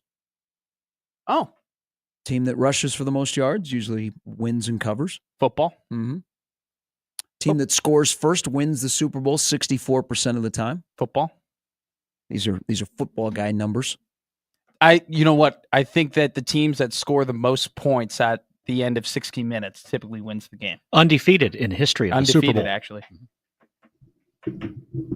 Debate? I'm not going to push back. Tim Kruger. Nice take. We'll talk some basketball. Where is Omaha? Where is Nebraska? Where is Creighton on the Friday? Now, Sunday is 5 weeks to Selection Sunday. Heck yeah, Our bracket guy from Bracketville, Tim Kruger, joins us next on 1620 The Zone.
All right, 5 weeks from Sunday is Selection Sunday. What will that be like around here? As we have begun the March to Madness, Tim Kruger, Mr. Brackets from Bracketville, Blue Jay Banner, joins us now. Good morning. Good morning, Mr. Sharp. You got to see Trey Eaglestaff last night. Yes, I also saw J.J. White hit the game-winning shot, Tim. I know. Well, Trey Eaglestaff, see, growing up where I did, that's right. He's the great-grandnephew of Robert Eaglestaff, who played for these unbelievable Fort Yates teams in North Dakota Class B. They were just Robert Eaglestaff, probably one of the best basketball players I've ever seen. Seriously. I did not know that. That would have been knowledge that I could have shared with our listeners last night. You just need to soak it up for me, Gary. I got all kinds of stuff if you're talking North Dakota. Hey, he's probably he's a really good player. Well, he had 40 against Alabama. People are wondering, like in the summer league, when somebody has a good year, you're like, I wonder what Power 4 school they're going to go play at a Power 5 school. There's a lot of people up there don't think that he will because of his connection, Native American connection to Bismarck and the state of North Dakota, that it means a lot for him to stay at North Dakota. He's a hell of a player. He hit a hell of a shot last night to tie the game at 77. Let's start there then. So we talked last week, and you made a case, and I've shared it with others, about if Omaha gets to the point where they are the automatic bid from the Summit League, they might not necessarily be a 16. Are you still sitting with Omaha could be a 15, as they now have won 2 in a row since seeing their 9-game winning streak snapped? Yeah, my bracket that's up right now in Bracketville, I have them still at a 16. They haven't moved at all. But, first of all, we got to recognize that over the course of the tournament, there's going to be upsets. So you're going to have teams at 300 net probably win their conference tournament, which would, float everybody else up. So that's one thing to look at. But again, as long as they keep winning here, they're going to be right in line. Because now, like last night, Southern Illinois, Edwardsville took a spot, and they have a very bad net, so they're going to be another team that's down in that playing game. So the more teams like that come around, right now, Omaha is very close to being just a regular 16 seed, not a playing game. And then from there, they're really not that far away from a 15. So they're right in line. Yeah. I think, if you just, the normal attrition that happens and Omaha would win the Summit League tournament, I would very much think they'd at least be a 15. Okay. Stick with mid-major, and I'm looking at Drake. So Darren DeVries goes to West Virginia, and there's a lot of guys that left. So Ben McCollum comes up from Northwest Missouri State. He brings some guys from Division II with him. All they do and all he does is win. They're now 21-2. They got a big win on the road the other night at Murray State. Is Drake out of the Missouri Valley Conference? Have they done enough to get an at-large bid, regardless of what happens at Arch Madness? Extremely close. Okay. The bubble, though, I've never seen it fluctuate so much, within a week. Like a week ago, I was sitting here going, man, there's just no teams I can even put in my next second 4 out. I don't have any teams, and Drake was in there. Now, all of a sudden, that list has grown again. And it just seems to go back and forth and back and forth. So that would be the one thing that would go against Drake. They did play a very competitive non-conference and got some nice wins. So of the mid-majors, I was asked that in a Q&A on Bracketville we did last week, of the mid-majors, which school would be the most likely? And I said it would be Drake. They beat Vanderbilt. That's the one that's sitting there. That's, a lot of the other mid-majors don't have it, and also beat on the road Kansas State team that's surging right now. So they've got two really nice non-conference wins. They beat an FAU school. It's not, they're at 109 on the net right now, but they would have to win out, lose maybe in the final of the Valley tournament, and then hope that there's not a lot of chaos in the conference tournaments. And then I think they would have a shot because, once you fill the field right now, there's maybe a team or two you look at, like a BYU, a Central Florida, somebody like that you might, think is deserving. But beyond that, if the North Carolinas of the world keep losing and the Indianas and Iowas keep losing, then pretty soon you've got to look at somebody like Drake and UC Irvine, and then a team that doesn't have the resume, doesn't have the big wins, but certainly has a nice record playing in a pretty good league is North Texas as well. Tim, let's talk Creighton. They're entering the Murderers. We're over the Big East right now. They're going to play Marquette tomorrow, then UConn on Tuesday, then next Sunday they go out to St. John's. Let's just go through the scenarios. Where do you think they end up if they go 0-3, if they go 1-2, if they go 2-1, and how high could they end up going if they go 3-0? Yeah, I think for Creighton fans, I think you've got to go into this realizing they're probably not. It would be unbelievable if they went 3-0. That's probably not going to happen. And frankly, I think probably the one that I would worry about the most would be the one tomorrow, simply because, number one, Marquette's an excellent basketball team. But number two, gosh, it's hard to believe that Marquette would lose 3 in a row here. Yeah. Now, I'll say this. Creighton was the only one of the top 4 that played these other teams. These other teams haven't played each other. They're just now getting into their schedule, and then they will have kind of a round robin at the end of the season. So, we've got a big game tonight with St. John's at UConn. So for Creighton fans, obviously want UConn to win and Creighton win tomorrow, and then Creighton would be in first place.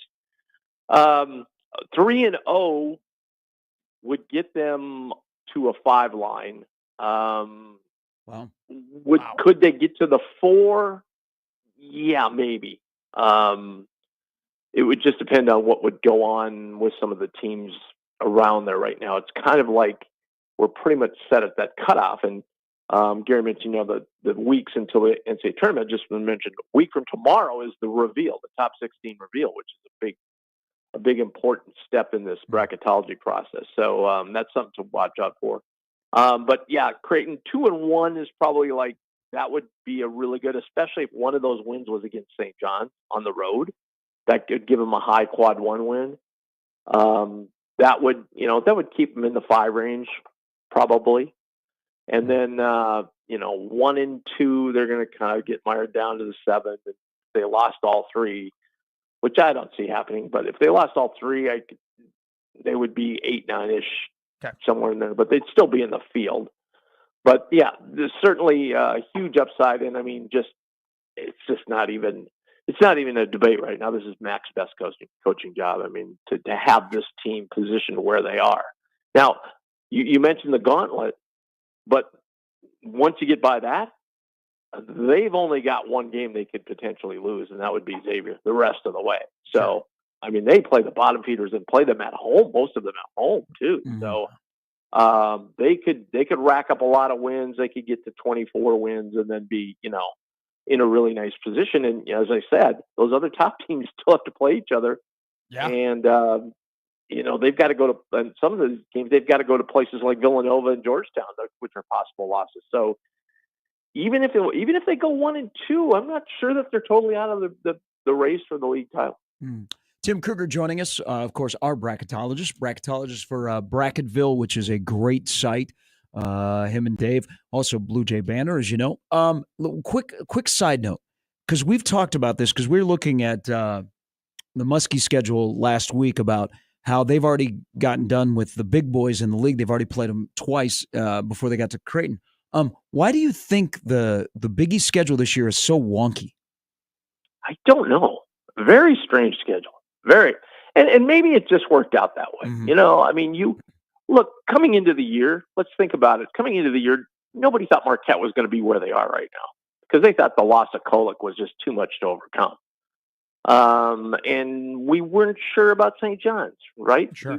Nobody thought maybe at this point St. John's would be in the league. So I guess if you look at that way and you thought Xavier and Providence were going to be Providence had Hopkins all year and Xavier didn't have their early injuries, maybe then we would look at the schedule differently and think, it looks normal. But yeah, it is very strange that the 3 big teams, UConn, Marquette, St. John's, all don't play each other till now and then don't play each other till the end of the year. Now, maybe that was done on purpose just for TV ratings and TV games, like you can have the big Fox game tonight, right? Yep. So I'm sure there was some planning involved with that. But again, some of the teams are doing better than they thought, and some are not doing as good as they thought. So maybe that is what goes into it. But it's not any. You really can't talk too much about the Big East schedule when you look at some schedules like that's happening with the Big Ten right now, like the gauntlet that Oregon has gone through, and the travel they've gone through, unbelievable. Like Dana was saying in his last press conference, like they had like 3 days to go play a home game and then go out to Michigan. That's not a lot of time when you're putting in the travel that they're putting in. So, I guess the schedule's not as wonky as the Big Ten's. So let's talk about the Big Ten because there's a huge game on Sunday at PBA. Ohio State wins a big game last night as they come from behind. They beat Maryland. Nebraska has now all of a sudden won 3 in a row. So those are two teams that this is quad one-ish, but they're in the last 4 hanging on. Nebraska's last week has done what to them in your latest bracket that was released today? Oh, yeah, that's not even a playing game. Nebraska's 39, Ohio State 38 now on my seed list. So they are beyond. They're in the last 4 buys section, if you will. Okay. But the winner of that game is going to be. It's got a couple of Mountain West teams to pass and a couple of iffy Baylor and Oklahoma teams. So they could move. They could move all the way up to close to 9-8 range as far as seed goes.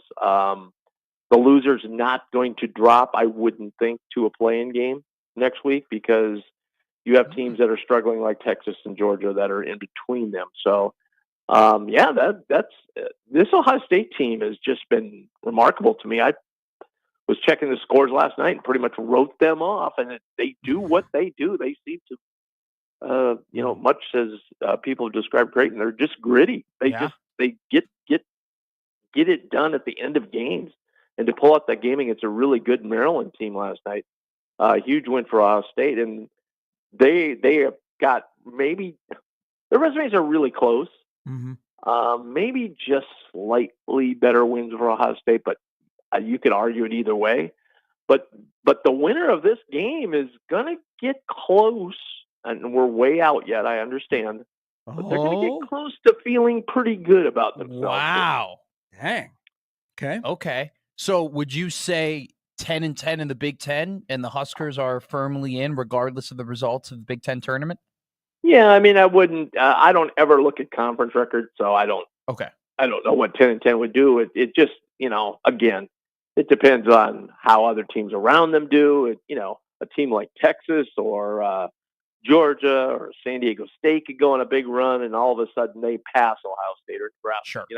Sure. And that's what happened this week with a lot of teams. Like a lot of teams just got passed. Like Georgia and like San Diego State really didn't do anything, but they got dropped into the playing game just because teams like Nebraska and Ohio State passed them. So it's been a week since we last talked to you. Who have been the shakers and movers in the last 7 days? Who's been the risers? Who have been the fallers? Yeah, so we're talking about as we get close to the reveal next week. Purdue has shot up, and they're now into the 2 line. Okay, that benefited their play, benefited that, and also the fact that Michigan State kind of dropped a little bit. I finally moved A&M. They've been on the cusp of that 2 line all year long. They're now on the 2 line. Iowa State has dropped a little bit with a couple of losses. Marquette's dropped with some losses. Wisconsin also moved up. They're all the way up to the 3 line now. Wow. And that they benefited obviously by Kentucky losing. I've kind of took a long, hard look here this last week at the reveal that's coming next Saturday. And we can talk about this next week, but there's a lot of historically, if you look back and you, obviously every year is different, but trends do happen, and these committees seem to follow trends along. They don't take 2 or 3 teams out of the top 16 on the net usually don't make it, but that's it. And so a team if you're Memphis, I really think Memphis probably deserves the top 16. They're not going to be in there because they're 43 in the net, and they are not going to put that team in the top 16. So So that's kind of the thing to watch for now. A team like Texas Tech, who really didn't have a great resume, now they've accumulated some wins here the last week, and they're a team that's moved way up. But my God, they're not. Them in Arizona are probably not going to be left out of the reveal, even though their resumes aren't. If you looked at their resumes and say looked at Creighton's resume, it's not all that different. But the big difference is the predictive metrics, which give them a tremendous net ranking, and they're just going to be added in. Looking at your bracket after Matt's question, you have the green arrow up, the red arrow down. There is a strong, bright red arrow down for Iowa State. What has the last week done to Iowa State? Getting blown out at home by K-State, who is playing better, but they're not in the field of 68, and then losing in Lawrence on Monday night. What has happened to Iowa State when it comes to a couple weeks ago? We were like, man, they could be one of the number one seeds. Yeah. Where are they right now, and where do you see them going? Yeah, the biggest thing about that Kansas game was they lost by 17 points, so that kind of hurts their predictive metrics anytime you get beat pretty handily. And so their predictives have taken a little bit of a hit here. The resume overall is still pretty darn good, and they were right on the edge of A&M and to get that last 2 spot. But, the quality of games A&M plays night in, night out versus the quality, your A&M's playing when you get down to the middle of the pack. They're playing games against teams that are still in the field. When Iowa State gets down to the middle of the pack, they're playing the Central Floridas and BYU's and Arizona States of the world that aren't in the field. Now, that's basically the difference right now. They've still got plenty of opportunities. And the fact is they've got the one, if they could get another high quadrant 1 road win, that would help them out. That's probably where, if you looked at their resume, that's probably what's lacking. They've got the Texas Tech win on the road, but that's about it. And then you've got 2 non-NCAA teams in Iowa and Arizona State as road wins. So they have to get some games on the road. They didn't even do that well with the neutral site game, frankly. So that would be the thing that Iowa State would have to do now. But again, they're going to have plenty of opportunities. I don't see them in danger right now of getting as low as a 4. I would think in the reveal they'll be somewhere in the 3 line. Great stuff. Great to see the bracket up at Bracketville. As always, appreciate it. Next week will be there'll be great discussion next Friday. Hey, real quick, Gary. Yeah. So, as you know, we've done the mock selection committee the past few years. We kind of renamed that. It's called Banner Brackets now. So we will be doing a live YouTube on Banner Brackets on next Thursday night as our prediction for the reveal. We're just going to do the top 16 reveal. So if anybody's interested to kind of see what may be coming on Saturday, we're going to do it Thursday night. I think we're going to kick it off at 7:00 Central. So just go to the YouTube channel, Banner Brackets YouTube channel, and you can pick it up there. Hey, fantastic. As always, we appreciate it. Have a good weekend. Enjoy tomorrow, Marquette and Creighton. All right, you two guys. Thank you, Tim. And immediately after the game, Tim sits down with a live podcast for Blue Jay Banter. Hey, real quick. Were you texting Rappaport this morning? Are you texting Schefter? I just saw that I beat Adam Schefter to breaking news in the NFL. Incredible call, Mr. Gary Sharp. The NFL is going to Ireland, to Aer Lingus. It is, wow, Dublin. It's going to be the Steelers. I don't know they don't know who the Steelers are playing, but it's going to be the Steelers. What a call, Sharp. I thought we were still talking about Valentino's. You were on the phone with Goodell last night. You guys were talking. You were like, how was it sitting next to Snoop Dogg at the NFL honors? What do you got for me, Raj? And he goes, well, you know what, Gary? We're going to Dublin. Bubbling in Dublin. Terrible towels in Dublin. Hammered down. I just saw Belichick's picture. Oh, yeah. That's like, well, I guess I can't say him since he's unhinged on Twitter, but the guy with the girl that didn't have the dress. Can we be? He's 72. His girlfriend is 24. Oh, I thought she was 14 looking at I think they're in love. They are in love. Okay. I'd be in love if I was. I'm all for it. You know what? That's true. It's like Anna Nicole Smith. Yeah. We need to take our blinders off when it comes to younger women dating or marrying older men.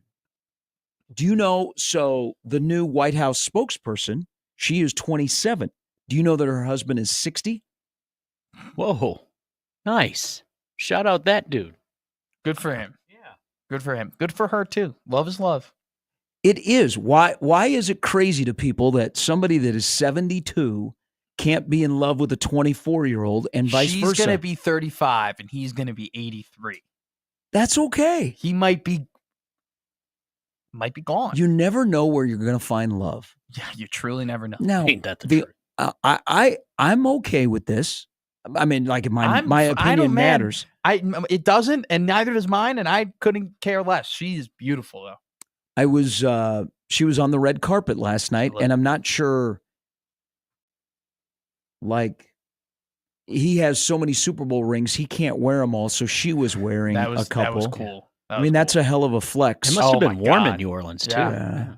Yeah. He's like, you can wear this one because my fingers were smaller back then. Snoop Dogg tried to make a joke, kind of went over. Yeah. Not. But back to the love of the bracket. Tim has Creighton as a 6 right now. Oh, wow. Going to Milwaukee. Mm-hmm. They would play Iowa State if they beat Georgia. You want a bunk bed at the McMaster domicile? Been to Milwaukee. Why a bunk bed? No. Okay. No. I got a big bed back at home. You can have one side, I can have the other. There we go. We can then trip up to Milwaukee afterward. That's a promo right there. We can drive. That's great. I got Marriott points. Okay. Well, we have Holiday Inns in Skokie, so you're going to have to. And Subways and Jersey Mike's. Yes. And bagels. Has Nebraska as a 10 seed going to Wichita. Oh, wow. Yeah. Heck yeah. Has Omaha playing in Dayton against American, and the winner gets Auburn in Lexington. Tough. But curious comments about he's high and solid if Nebraska wins on Sunday against Ohio State. And remember, they also have Maryland on Thursday, and Maryland is a 7. He has them as a 7 in his latest bracket. If Nebraska continues this win streak, I mean, they may be punching solidly the ticket in.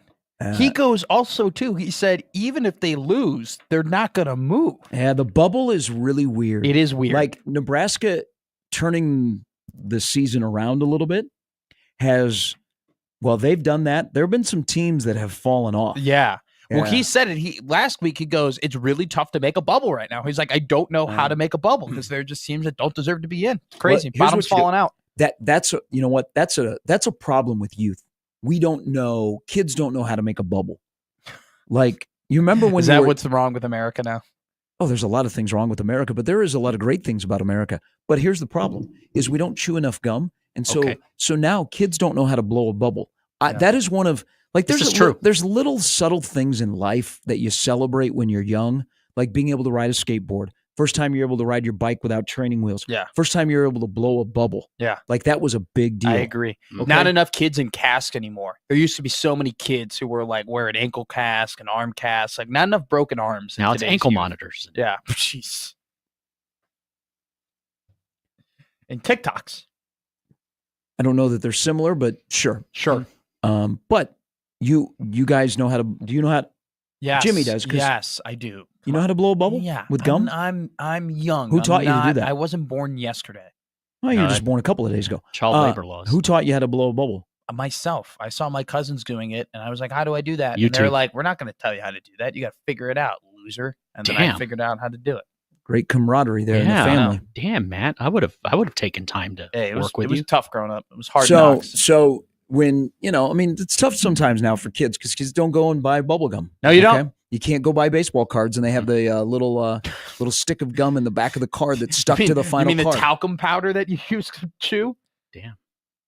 Yeah. It was military issue, though. I would save them, and I would put them in a shoebox. So whenever I wanted a piece of gum, I would go into the shoebox and grab the baseball card gum. Now, it might be like 3-4 years old, but it still tasted the same. It just broke up a little bit quicker. I accidentally stole juicy fruit from a store. Like I put it in my pocket and then I forgot it was there. And then and then I walked home or I went home and then I pulled out the juicy fruit from my pocket and then my mom hit me over the head with a flip flop. I hear Ted Kaczynski started the same way. And she made me throw it away.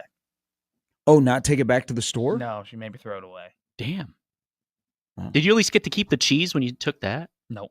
Not you, Gary. No, I went to a Hickory Farms when I was young, and I didn't know that you had to pay for certain things, that you could just put them in your pocket. No, she didn't. We had to go back to the store, and I had to admit that I stole cheese. Well, it was thought like it was complimentary. I thought it was complimentary. Oh, you thought it was a sample at High V. I got you. Yeah. Yeah. Like I made the mistake, at some grocery stores where they have candy, break it down for us, Gary. candy in the barrels. Yeah, and you can. I thought it was complimentary too. I thought it was a thank you to kids for coming with Now, your parents. You know what they did? They changed it where like you could get a couple of pieces of candy for a quarter. You put a quarter in. Yeah, the slot. yeah. Yeah. Mm-hmm. Oh, you can't just pull down on it anymore. There's not just that lever there anymore that you can. No, I would walk by the cherry nibs and turn it little into the hands, keep Yeah. walking. Yeah. They frown upon that. Yeah, dude. See, that's one of those things where if like don't make it available if you're going to frown upon me. True. Do they even still make Bubblicious? I have no clue. Oh yeah, they do. Okay. It's the problem is That was good grocery bubble. stores want to get rid of the gum because you look at the quality of gum that's at the checkout lane. Now, they don't really put gum there when you're in the self-service, but the regular checkout, the gum, it's more healthier gum. Yeah. We need Healthy gum is BS. There's no such thing as healthy We need gum. to bring back the bad gum. Eat a If salad. I'm going to buy a candy bar or anything sweet, I'm not going for health. Thank you. At that point. Like Yeah. we're out the window. Keep your Exactly. tofu. Jake writes in, feel bad for Jake. His Golden State Warriors last night got beat. But they got Jimmy on the way. Hey, do you know we're coming up on the 10-year anniversary of LeBron and Curry playing in the finals? That's crazy. And they're getting close to retirement. That's crazy. And they're still two of the best players in the NBA. Steph looks old. Yeah. Like LeBron last night. But they're did not still look two of the 40. most marketable. Like people are going to Oh, watch yeah. You're them. right, though. You know, Steph they does look like tune Joe in Barry to watch Carroll. them. They don't tune in to watch, and that's the big problem with the NBA. Who would you rather watch? A washed-up Steph Curry or the Boston Celtics? I think most people would say Steph Curry. All they do is shoot threes. I mean, he's just the king. He's the revolutionary. Jake says, I wish that that's what said when I was 23-year-old trying to date a 16-year-old, but I got crucified. Whoa. Well, that's a crime. And there was only 7 years between us. Only 7 years. There's like 50 years between Bill and her. Proof that if you're famous, you can do whatever you want. But she's 26. Proof that when you're She's 26 rich. or 24. I thought it was 20. Same difference. Either way, it's legal. She's good. It's a 46-year or 48-year difference. There's nothing wrong with that. No, not at all. Nothing wrong with that. Yeah. When she was in kindergarten, he was 53. In fact, he was just starting the dynasty with the Patriots. Do we know how they met? I got to know. We got to find that out. Because They he get a had bar. a longtime girlfriend who you would see those two together a lot. Hope they met at a Dunkin' in like Worcester. Some squat. Yeah. The harbor. Where's your pocket? Yeah.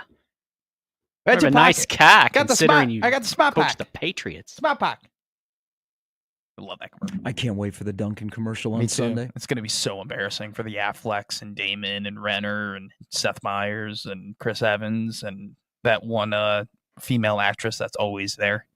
Candace Bergen? Yeah, I don't know. No clue. But she's always there. She's on like SNL too.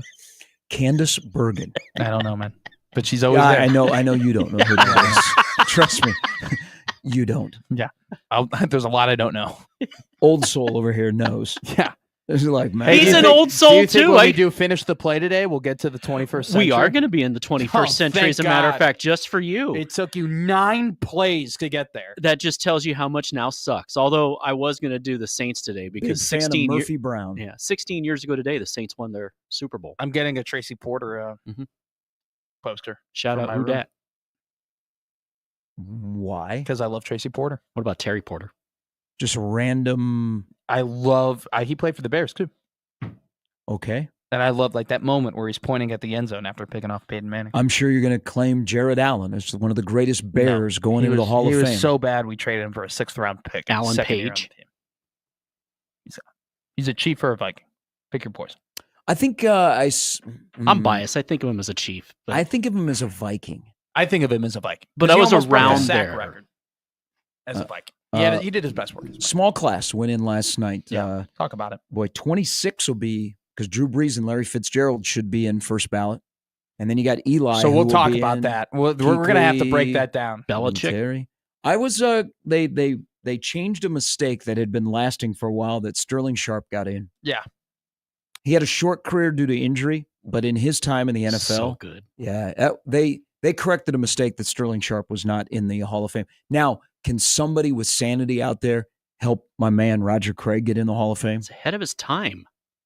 It's a great point. That's not bias. That's fact. They did an oopsie yesterday too when they were introducing the guys. That was Eric Allen. I mean, yeah. Yeah. We'll talk, dude. It's going to be a weird. Like yesterday, if you're Eli Manning, you're a little panicked. I think I think he gets in next year. He'll be in next year. I don't know if he gets in next year. Now I'm worried. I don't know if he gets in next year. I really don't think he gets in next year. All right, Mike Schaefer and Matt Verzal still to come. Plus, we'll give our thoughts on the Super Bowl. Yeah. And the day after the Super Bowl national holiday that I'm sure will be an executive order will be given out. Oh, I hope so. We'll be here. We'll be here. It's Gary and Matt on 1620 The Zone.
All right, welcome back in, Gary and Matt, on a football feel-good Friday. Last one for a while. Super Bowl 59, Philadelphia, Kansas City, coming up. You heard on the Zone on Sunday. So I'm going to tie, because that's what I do. I'm the tie that binds. I'm going to tie Nebraska volleyball and the NFL together. Oh, let's do it. So yesterday, the production that was the Danny Busboom Kelly introduction press conference, only in Nebraska. Pretty cool. Very cool. I mean, there's something about a couple things. One, a female at Nebraska having a prominent head coaching gig like Nebraska volleyball is. Yeah. Somebody that played there, somebody that is from here. I mean, I thought it was pretty cool. In Gage County, they shut down the schools so that the students could come to Lincoln. That's awesome. For that. I mean, she's a special person, and you saw that yesterday. But there was something that was brought up, and you know they've done the stadium match. Her first match as the head coach of Nebraska is going to be at PBA. They're going to expand the Devaney Center. Going to be about 10,000. And one thing that got brought up, and you're gonna find the connection to the NFL here in just a moment, is people that are in that sport, whether it be KBB, whether it be Coach Buttermore at Omaha, John Cook, now Danny Busboom Kelly, anybody, they do a great job of trying to find a way to grow the sport. Yeah. And volleyball has grown immensely. But I'm thinking, like with Nebraska volleyball, what's the next step to grow the sport of volleyball? That's a great question. At Nebraska and in this state? Like, what's I think the next, because winning a national championship is not growing Nebraska. It's just kind of like it's expected, and I wouldn't be surprised. Just like John Cook from Pettit to Cook title, Cook to Danny Busboom Kelly title.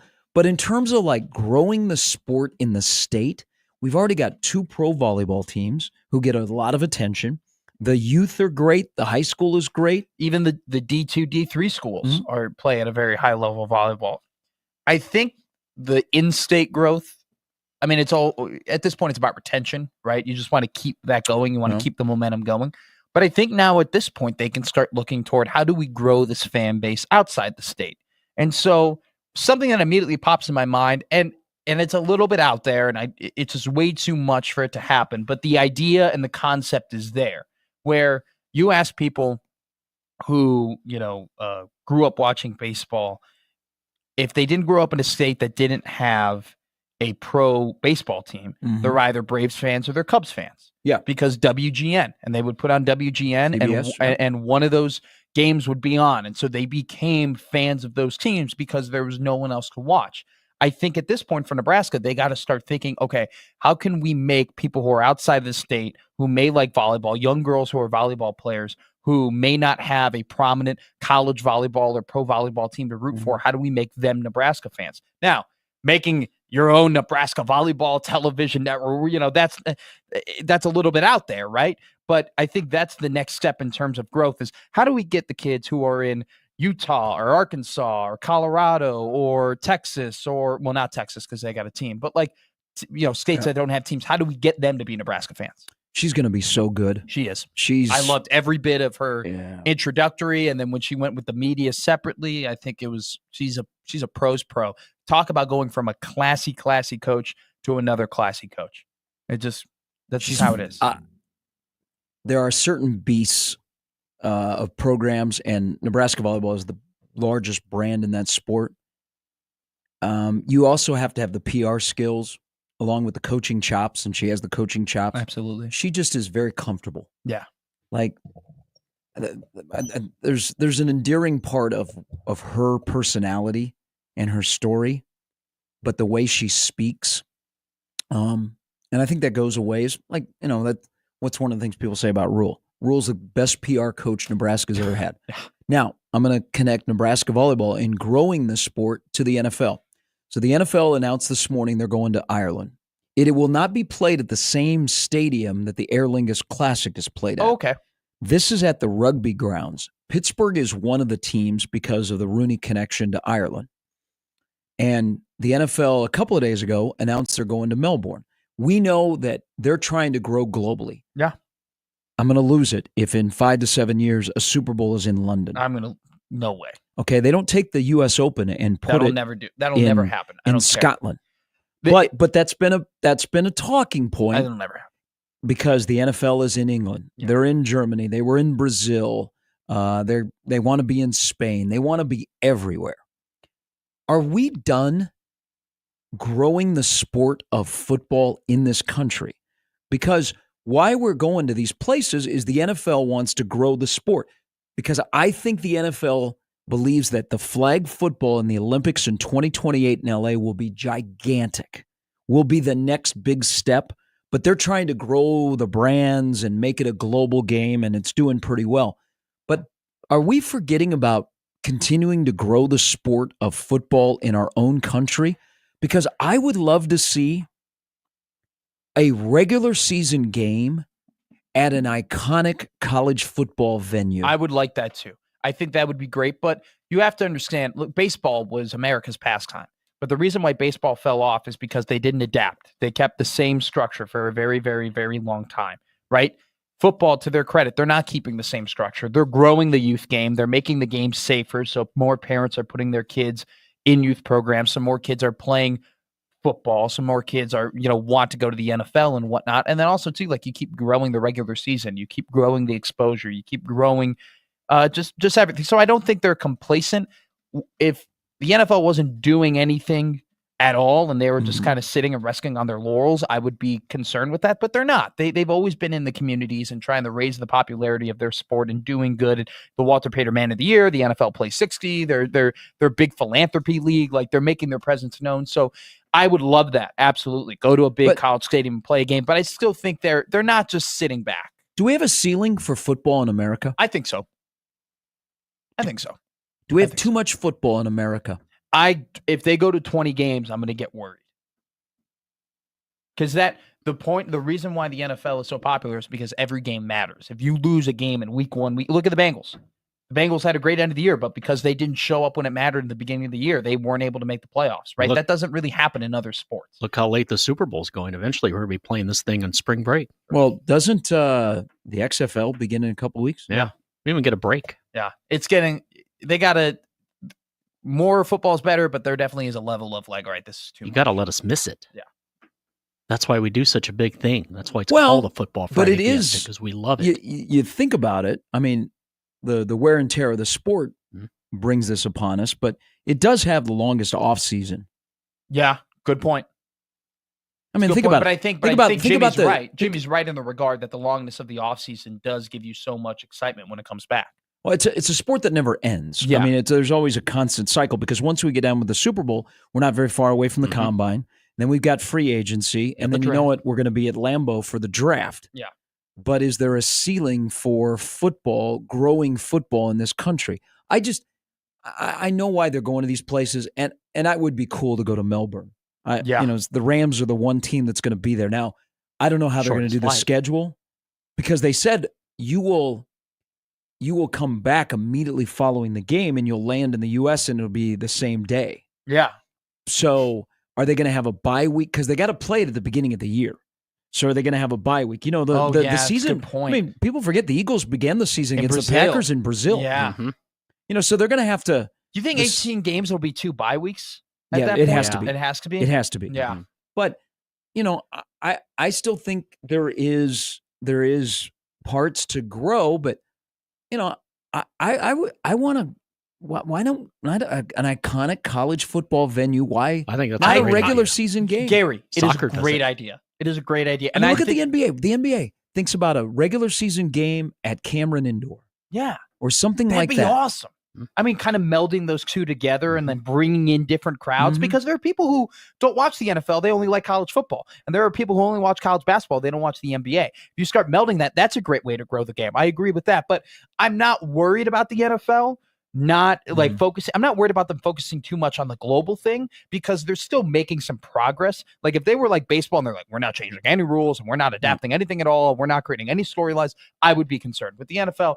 Roger Goodell, look, you can love him, you can hate him, but the last 5, 6, 7 years, he's been on a heater. He's been doing some really good things for the game. You have to give him credit. Money for people. How would we feel though if we were getting ready for Super Bowl 59 in London? I would Does that mean we can kick it off earlier? I wouldn't watch it.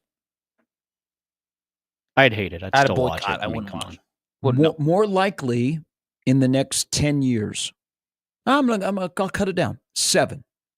A Super Bowl in London or the Super Bowl being essentially pay-per-view. Pay-per-view. It'll go on Netflix. How much would Netflix have to come up with to pay for the It would Super go on Bowl? Netflix. What he said's got me intrigued what here. WWE, what The money. WWE did, that's setting. And then there that's would setting be the standard. buffering issues, Yep. and that would be it. That'd be it. But People would Netflix is going to burn- do it. People would burn down Netflix. Netflix is making a lot of money. Start They're gonna- binging something on Prime. I think in the next 5 years. It depends on when the TV contracts come up. Yeah. I know there's an opt-out and everything like that, but it's going to be interesting. To answer your question, I'll go with the first one. But he raises a good point about the second. Netflix. It was clear in that Chiefs Steelers game.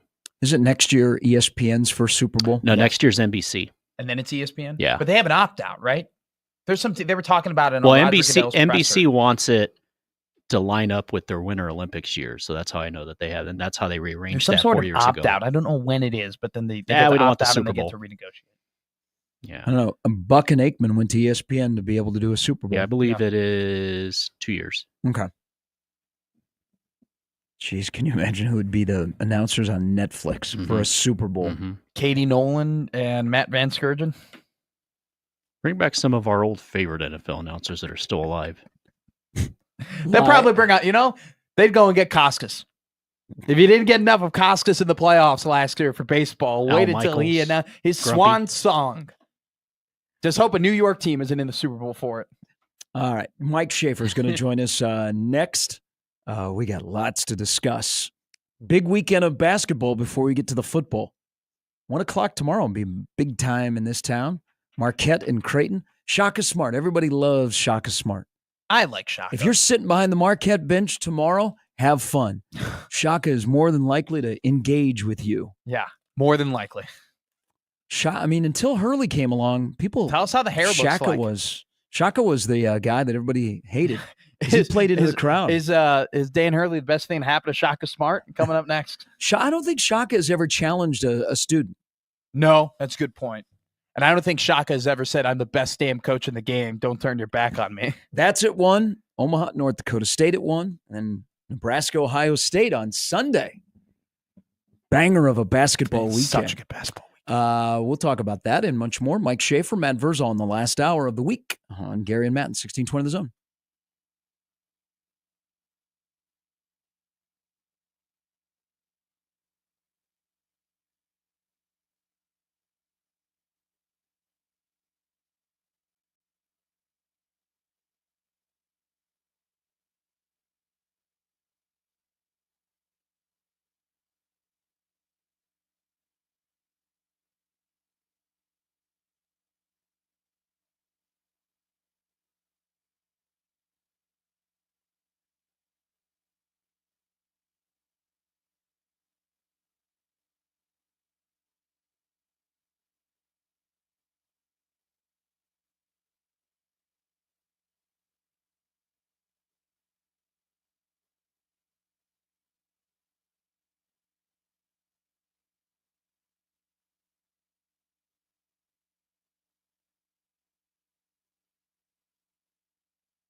All right, Mike Schaefer's going to join us here in a little bit.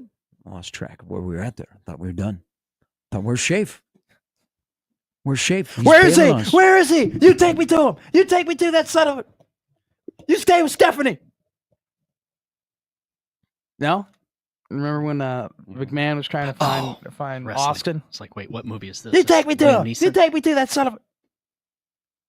You stay here with Stephanie. You think there's a Lamar Jackson fatigue? Yeah. If I were to have more passing yards, a higher passing completion percentage, more touchdowns, less interceptions, and a higher QB rating than the guy who won the MVP over me, I think people are tired of voting for me. Yeah. What a joke. All Pro is about stats. MVP is about a little nuance. What a joke. He has beat him in every statistical category. And not just a little bit, by a lot of bit. And he got beat. And someone voted him fourth place. I know. I think voters didn't want to put up with the smoke. No, because they didn't want to have the conversation conversation about Lamar Jackson and yes. Yeah. They didn't want to have the discussion about why can't this guy get it done, even though he's won all these MVPs in the playoffs. They didn't want to have that dialogue. So they saved themselves from A, B, and C blocks on ESPN. It's embarrassing what they did yesterday. Andy Reid, Dan Campbell couldn't win the Coach of the Year. No. Got to get it's a charity award, man. That's why Matt Nagy wins the Coach of the Year, and then 2 years later he's fired. Chiefs won no awards. Yeah, but you couldn't stop seeing Sunday. Jamar Chase and Joe Burrow everywhere on your screen yesterday. You would have thought it was a Bengals pregame show. You'll watch your guys on Sunday. It's all right. Is that okay? Yeah. Okay. Yeah, look at a trophy. It'll be nice. Thank you. Yeah. Schaef's next.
All right, let's talk to our good friend from Husker 24/7. We have a question for him about something he hasn't done this year. It is Mike Schaefer. Good morning. I guess you want to know about the Super Six. Yes. What happened? Yeah, why'd we stop doing that? So here's the problem. I either have to decide to do this in December and it's only the high school recruits, or I just have to find this sort of random deadline in January where Nebraska theoretically, and at this point, it seems like they're done with Rocco Spindler, but Nebraska's done adding graduate transfers. So basically, it just comes down to, in the future, am I just going to send everything out in December signing day like it's just a normal one? We don't have and then perhaps we do a grad transfer Super Six. We just break it into two. Mm-hmm. Or do I just send an email or messages out this weekend and encourage people to get them in as soon as possible? And sometime mid next week, we have a Super Six that encompasses both the high school and the grad, or not the grad transfers, but I guess grad transfers, but the transfer portal players as well. And then we're, in the meantime, going to have to fill in Matt McMaster on what the Super Six is, unless I asked him to do it before he left. And I can't remember what the time that I You said asked me to do it before I left, Schaefer. You asked me to do it before I left. So I did one. I never remember your period of time before you returned back to 16. Literally, you know, he brought me on a podcast. He goes, "Hey, welcome to your first ever, Sunday recap." And I go, "I've done this before, bud. Like this is actually one of the bigger podcast appearances I've done in the past." Hey, so look, I'm in my mid 30s, to bordering late 30s.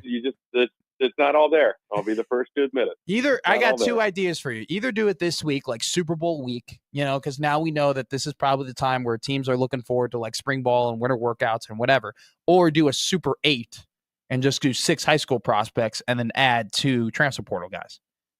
But would you allow people to put the transfer portal guys anywhere in the 8 rankings, No. but they're capped at 2? They're capped at 2. So here's the problem. I love that idea, but the experience of running a message board and from trying to keep Brian Christopherson from not naming 17 players when I asked for 1 player on our podcast, it's really hard to get media people to follow instructions. It's really hard to get them to even turn this in sometimes. So he doesn't work here anymore. Putting another layer of instruction in there besides rank 6 players however you want, yeah, it is inviting pandemonium. I agree with that. That's a good point. So let me ask you, if you were doing this and it's strictly just the high school prospect, who would be your number 1? I think it is a toss-up between Cortez Mills and Malcolm Simpson for me, with Dawson Merritt closely following, and then probably Christian Jones. Mm-hmm. After that, it gets kind of interesting. I feel more strongly about the first 3 than I probably do anything that follows. I think they have a lot of guys that I want to put in the Super Six, but I also could slide into the sleeper spot or would be on the just miss. Like I think their class is deeper in the or upper middle of those types of players than it is at the top or the bottom, if that makes sense. Like I think they have a number of their 20 signees. Like let's just could be interchanged in some sort of ranking, and I wouldn't be able to argue it that heavily because I think there's a lot of different guys in there. I mean, I actually, as I'm walking through this, because I haven't thought about the high school class that much because I moved on to 2026, which is also another reason why the Super Six feels so flat coming out in February. Houston Kahina-Torres is a guy that I definitely want in there, so he might be at number 4. Behind Dawson Merritt or in front of Christian Jones, or vice versa. He's at number 5. I mean, there's guys in this class that I think deserve inclusion. And if you look across the recruiting industry, not just at 24/7 Sports, but you look at Rivals or you look at On3, someone like Pierce Newberry might be a 4-star on On3 and a high 3-star on 24/7 and a 4-star on Rivals. But there's just a lot of players like that. I mean, they have a lot of guys that certain evaluators like more than others, and so they're bumped a little higher. So it's a aggregate it like the 24/7 Sports composite does. It just shows there's a lot of people that are like right on that cusp of being 4-star talent or are 4-star talent and just barely exceeding where some of those other individuals are. I think quietly it turned into a really nice class. Now it just becomes how many do you keep, how many can develop, how many get opportunities, that sort of thing. Hey, so let me ask you about a high school prospect that you have seen many times in person. I've seen many times in person. He's currently trying to set a record for wrestling in this state. What do you think? Like, what do you think the plan is for Tyson Terry once he gets to Nebraska? What do you think his first couple of years are supposed to look like? I wonder how much of it is figuring out what kind of weight you can put on a guy like that, because so much of his life has been he's got to be under 285. Great. And this is what happened with Nash Hutmaker. This is kind of what happened with Bryce Benhart. Like, you have to figure out where that number is, because Nash went up to 330. Nash was at 315. Nash played at 305. Nash was under 300. You know, all of those numbers during his time at Nebraska. And a lot of it was just, where is he going to fit most comfortably weight-wise, where he's not sacrificing any strength or speed by being in this sort of arena. And so some of it is just figuring that out for Tyson Terry. And then, you know, he had that injury, and he's obviously wrestling, so he's doing well coming back off of it. But is he going to be full go by the time he arrives in the summer? Is he going to be able to just slide right into, you know, on the defensive line, if that's where ultimately he plays? Or there's always been talk that he could end up as an interior offensive lineman, where his hand play and his foot speed, you know, at that size could make him a really intriguing guard or even center, some have talked about. So I think a lot of it with Tyson Terry is, what do we want the body type to look like? How quickly can he slide into, you know, one of these spots on the offensive defensive line? And then what do we like as we kind of watch him work through this? Because he wasn't somebody in high school that was statistically dominant in that he was just racking up sacks all the time. But you just watched what he would do to offensive plays, or to like how teams wanted to move the ball. And he was a bit of a wrecking ball in the middle, even if the numbers don't necessarily reflect that. And so I think his value to me seems like it'd be more on the defensive side. Plus, you know, I've been over here wondering what Nebraska is going to do at nose tackle in the future.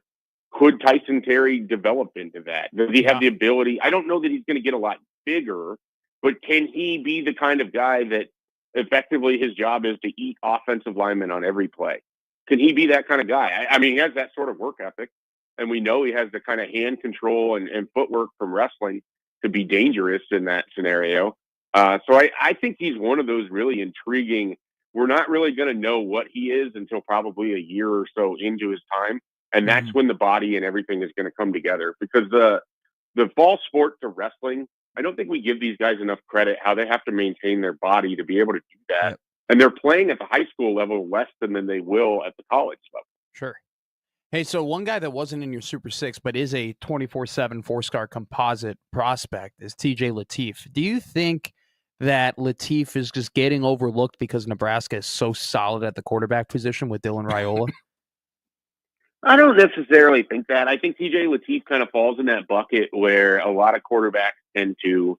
I think Daniel Kalen was in that bucket. I think Nebraska's new backup quarterback, Marcos Davila, was in that bucket. Like, very productive high school quarterback that might have a flaw or two, that it really is going to be dependent on how long they stay at a program to develop. Like, and I don't mean this as any kind of slight towards TJ Lateef, but we just watched Daniel Kalen go into the portal after 1 year.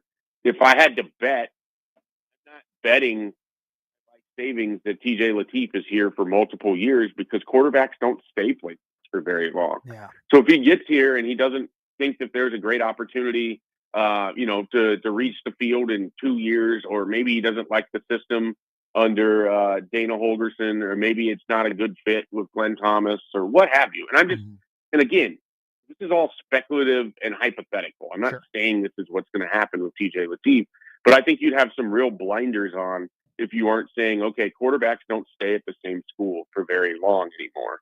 So why would I be betting if this is going to happen here? I think quarterback recruiting is something fascinating to watch, because with the portal, how much time is it worth really investing in high school quarterbacks unless you think they are the Dylan Raiola creme de la creme type kid? Because there's still a lot of quarterbacks that are in the portal.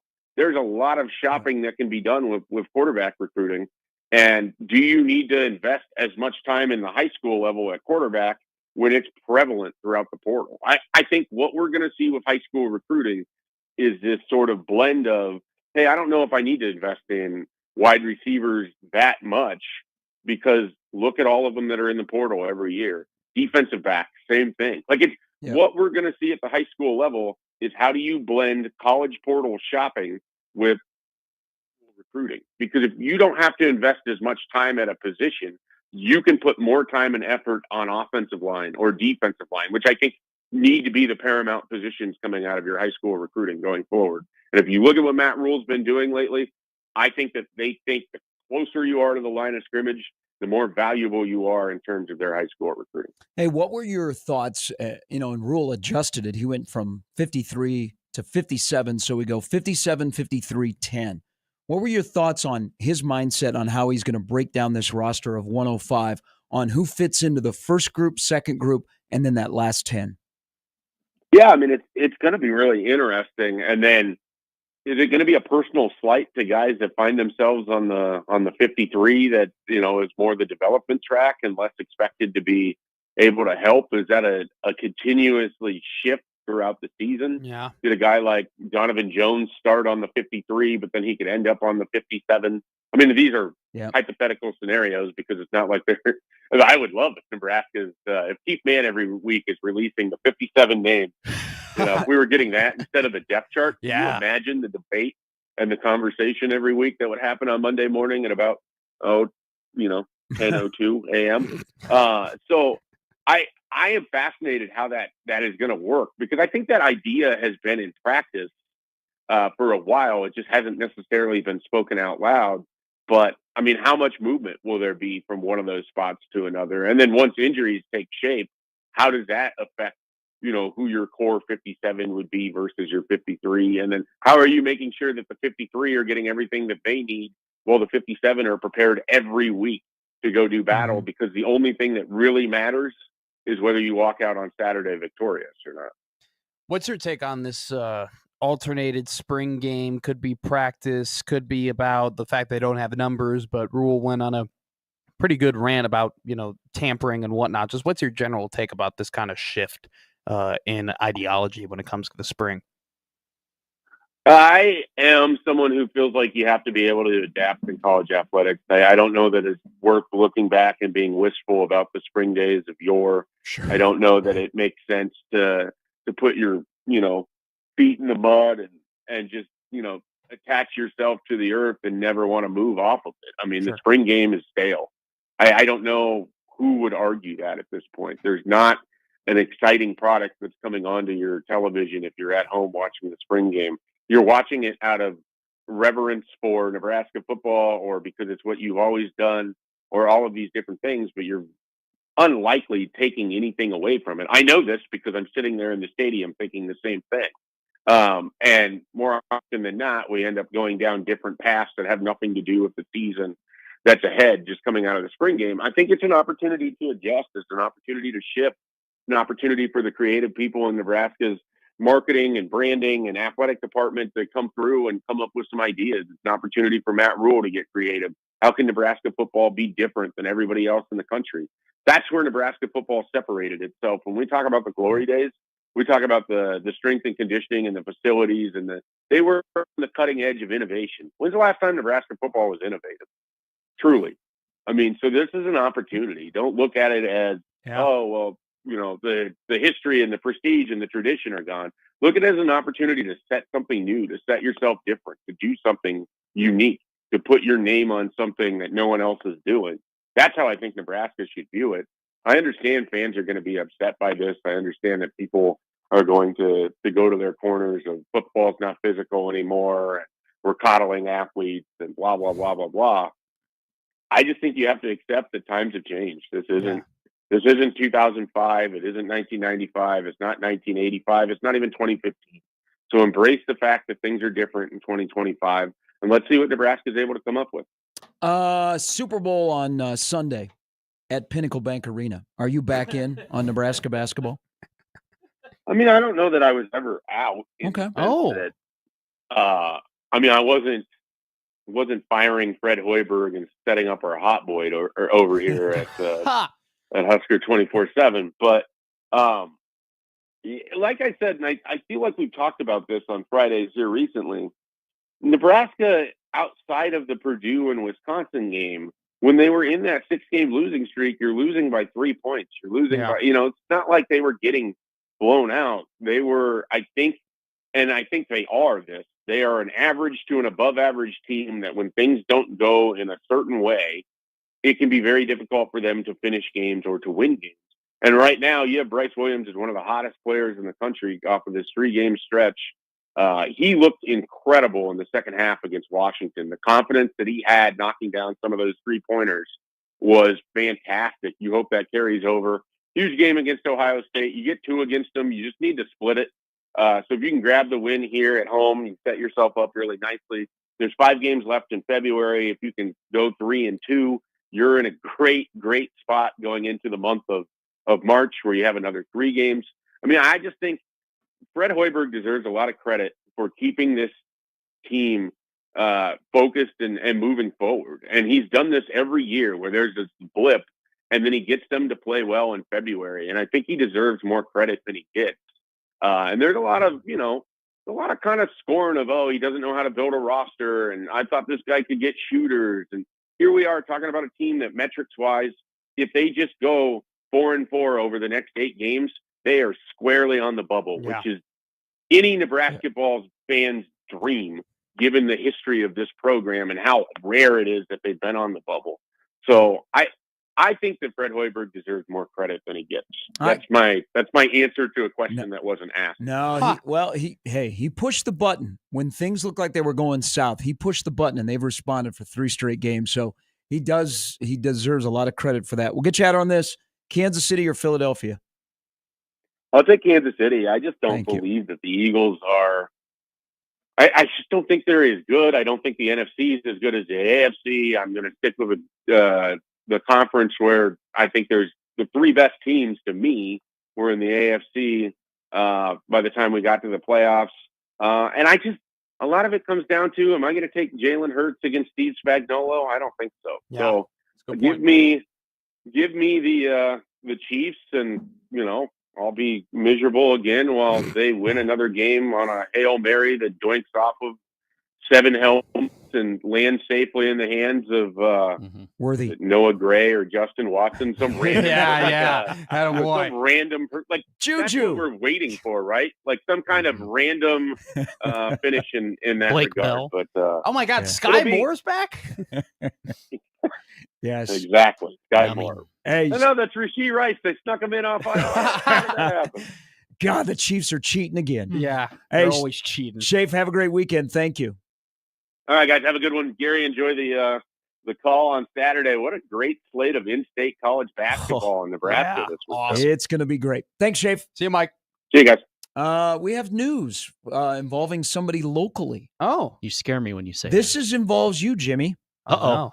This is a guy that, man, I have great respect for. He's a really, really good dude. He's a Creighton Prep Junior J. Oh, I don't know. He was a GA under Pat Burns when Omaha had football. Oh, yes, I know what you're talking about now. This is a major hire and a major loss for Kansas State. The Dallas Cowboys are expected to hire Connor Riley, who is a Creighton Prep guy who is recruited because he was at North Dakota State, then went to K-State with Kleiman. He is recruited in Omaha for the longest time. He is being hired by the Dallas Cowboys to be the team's new offensive line coach. Wow. That's a huge move for Connor Riley because... Can you take Chris Kleiman with you? He'd be a good coach. Well, That's not a KU slant. He's a good coach. I didn't think he'd leave K-State. I didn't think he'd leave college. But he has been hired as the Dallas Cowboys offensive line coach. He is one of the more respected offensive line coaches in the business. That's his spot. You're saying they're sucking me back in? Mm-hmm. He's been at Kansas State 6 years, 15 all Big 12 honorees from his offensive line. Connor is the real deal. I mean, he first of all, he's a great guy. He loves Omaha. He is that this has been his area to recruit when he was in Fargo in Manhattan. Mm-hmm. I didn't think he'd leave Kleiman because he's now the OC at K-State. Is there a line relation? Is there a relation to Dallas? Does he have anyone in Dallas or anything? I don't think there's. I don't. I mean, maybe him and Schottenheimer have crossed paths. Maybe they can stage a coup against the Jones family. Maybe, I don't know. Does he have a connection to Zach Martin in any way? Because Martin's a free agent. Maybe they used him as a vessel to get Martin back. I wouldn't know. But I mean, like you said, guys are really, really good offensive line coach. Kansas State has surrendered less than 2 sacks in every season. 2 sacks per game in every single season. He's been the offensive line coach. The Cowboys did that in 2 plays against the Lions. This is a big loss for K-State. I didn't think he'd leave K-State, so good for Connor Riley. Junior Jays rise up today. Yeah. Man, also too, like Dallas is Dallas. Like I know we talk about how there's like not a lot of markets in the NFL. Everyone's popular, but there are very few where it's like, man, that's the team. And whether or not you like it and whether or not you hate it, like Dallas is Dallas. It's just it always will have that pop. Poll on the ticket this morning in Dallas. Who will win a championship first, the Mavs or Cowboys? Right now, it's 80% to 20% in favor of the Mavericks. So that tells you where things are there. Matt Verzal, join us next on 1620 The Zone.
And Matt Verzal. Good morning, Verz. Morning, boys. Hey, somebody who you and I are both familiar with, Connor Riley. They are going to announce in Dallas that he is leaving Kansas State, the former Creighton prep guy, to be the offensive line coach of the Cowboys. Easier to go offensive line coaching from the pros to college or college to pro? Pros to college or college to pros? I would say, so is it easier to go up or to go back? Is that really going to happen? Yeah, the Cowboys are announcing that Conor Riley is going to the NFL. Interesting. Very deserved. He's a good dude. I would say easier to go to, let's say, college to pro, because going from pro to college, you're going to have to potentially back things down. So going up, you're going to be working with the 1% of the 1%. Going down, you're going to have to alter and realize there's things that your kids can't do that the guys you used to work with can do. That's a great point. Yeah. That's a great point. Like that, and do you think also too, like going from free agency in the draft, and then you got to be in recruits' living rooms and talking about families, like that's a pretty big adjustment too. I think that stays pretty similar, regardless of level, especially now with the current landscape of college football. You're basically just recruiting your own room every day. The only thing different in the pros is, in some instances, there's more money flying around. Let's talk Cam Jurgens, because we talked about him plenty. It's been a seamless transition. Now, he's replacing a Hall of Famer, and he's fit right in on an incredible offensive line. But as you've followed his career and you know him and you've seen his body of work, what's the most impressive thing as he's worked through his time from Beatrice to Nebraska to now starting in the Super Bowl that stands out to you that you can use when you're teaching other kids or talking about him with other people? I would say resilience, and then being open-minded.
He goes in and he gets to learn from the best, and the best is so content in himself that he says, put this kid at guard next to me, so I'm going to go teach him whilst we're playing the game.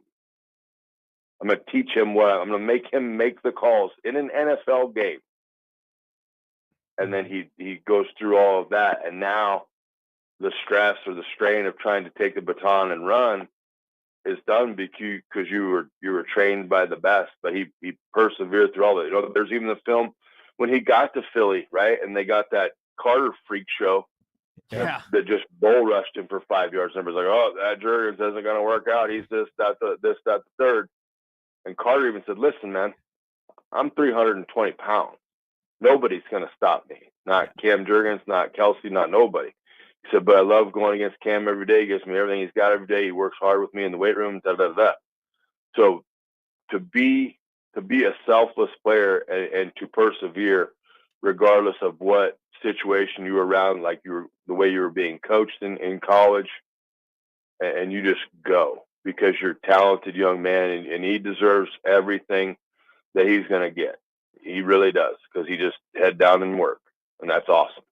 Speaking about Cam, just in a general question, like how important do you think is for these college prospects not only just to get drafted, but to get drafted to the right team, to the right situation, a team like Philadelphia who's been winning and been there and done that and has a great culture? If you're a project like he was, yeah, it's the world. You know, you could listen. I'll just make this example. You could have sent him to the Bears, and he'd probably already be back in beat rice doing something else. Sure. Just may Miss McCaskey rest in peace. Yes. But you got the best offensive line coach, and he knows. He saw, and he think about that. You got an offensive line coach that's sitting there, and one of your players says, "Hey, that guy's my replacement." That guy's like, "What are you talking about? That's my job. I decide who your replacement is."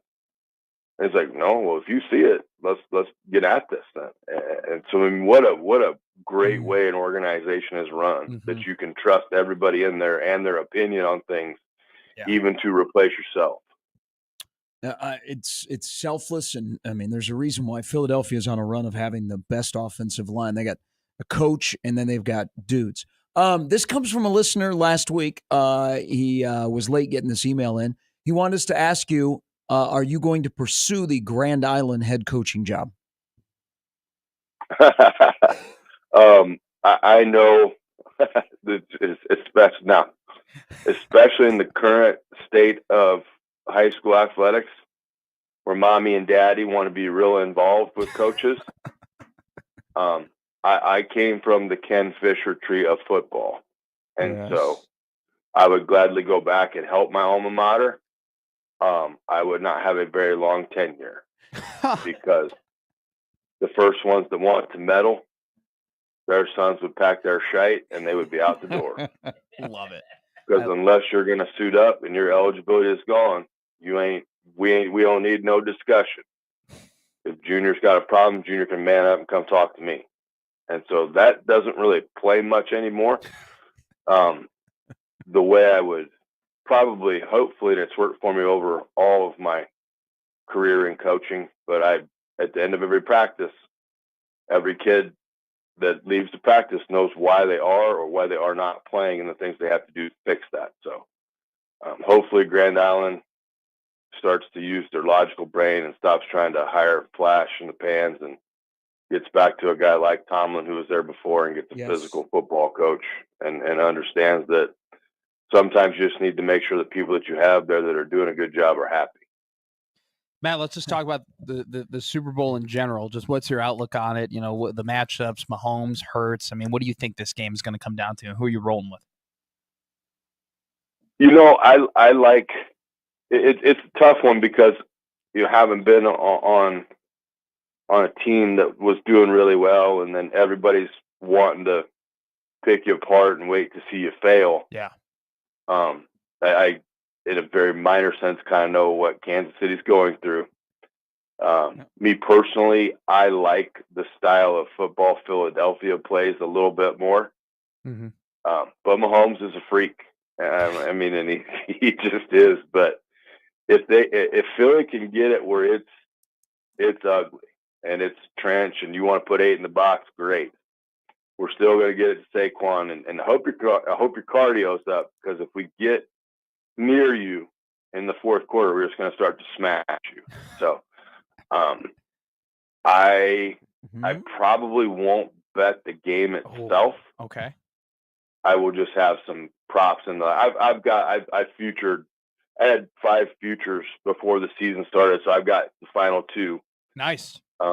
Financially, it would do me better if Philly won my net on the investment, but it's I gotta call Maggie, my girl Maggie. We've flipped a coin, or she's flipped the coin, and she tells me the readout every year for 20. Geez, wouldn't I buy that? 20. Yes, we're on 24 years. She's hit the coin toss 22 of 24 years. Wow. So that gets us off to a good start. Then we'll. My buddy Bill Hayes was in the other night. He said the one that he likes was either team to go for a 4th down in their own territory is plus 400. And I was like, well, that one's kind of like stealing. That one, How do you find that? How do you even find that that? one, they're just giving you free money. Buddy, if you just bear down and look, you can find anything you want. Fair enough. That is true in life. You should know that. What generation are you? You're not an X. You're not a millennial. What are you? I'm a Z. So you know how to use Google. Yes, I do. Yes, I do. That's a good point. Vers, have a great week. We got little microscope microscopes up in the corner, looking glasses. If you push that, it'll bring up a thing. You just type in the bet you want. It'll find it for you. Fair enough.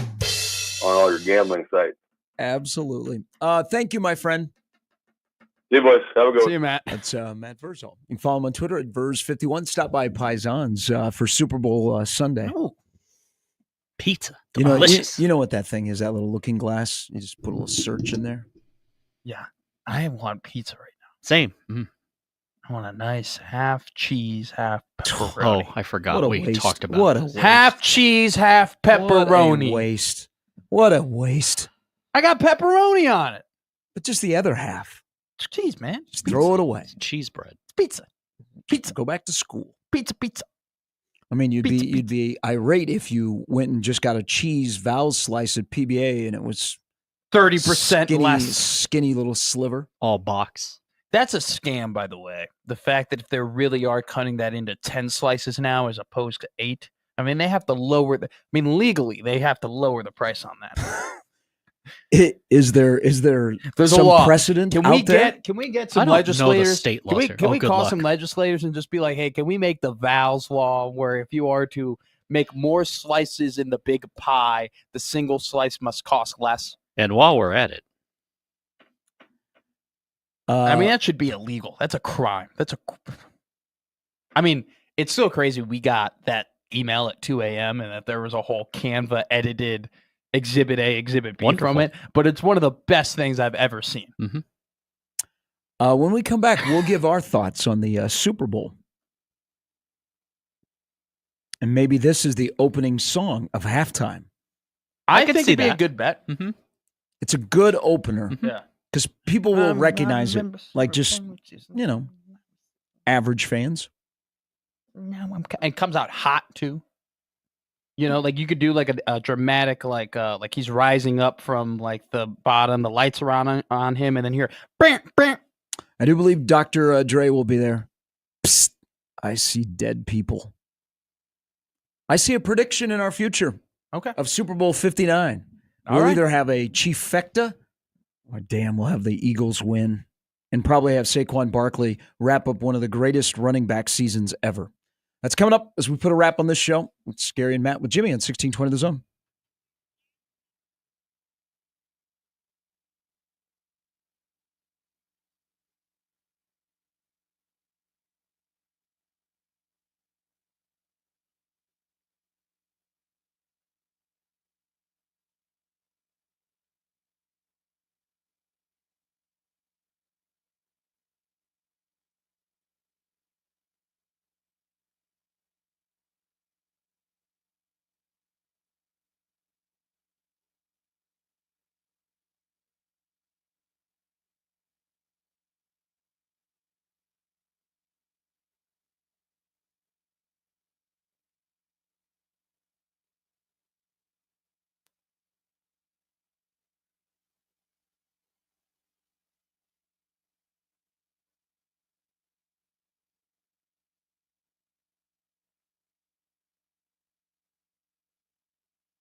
Banger of a week on the ones and twos, Jimmy. Nicely done.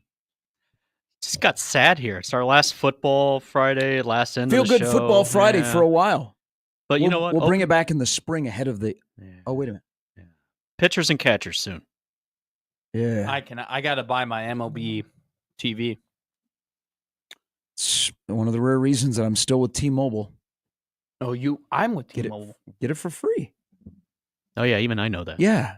Well, I've never had to do this before because adulting. Yeah, it's okay. Used to be supported by other people, but now I'm no longer. I didn't know that you could do that.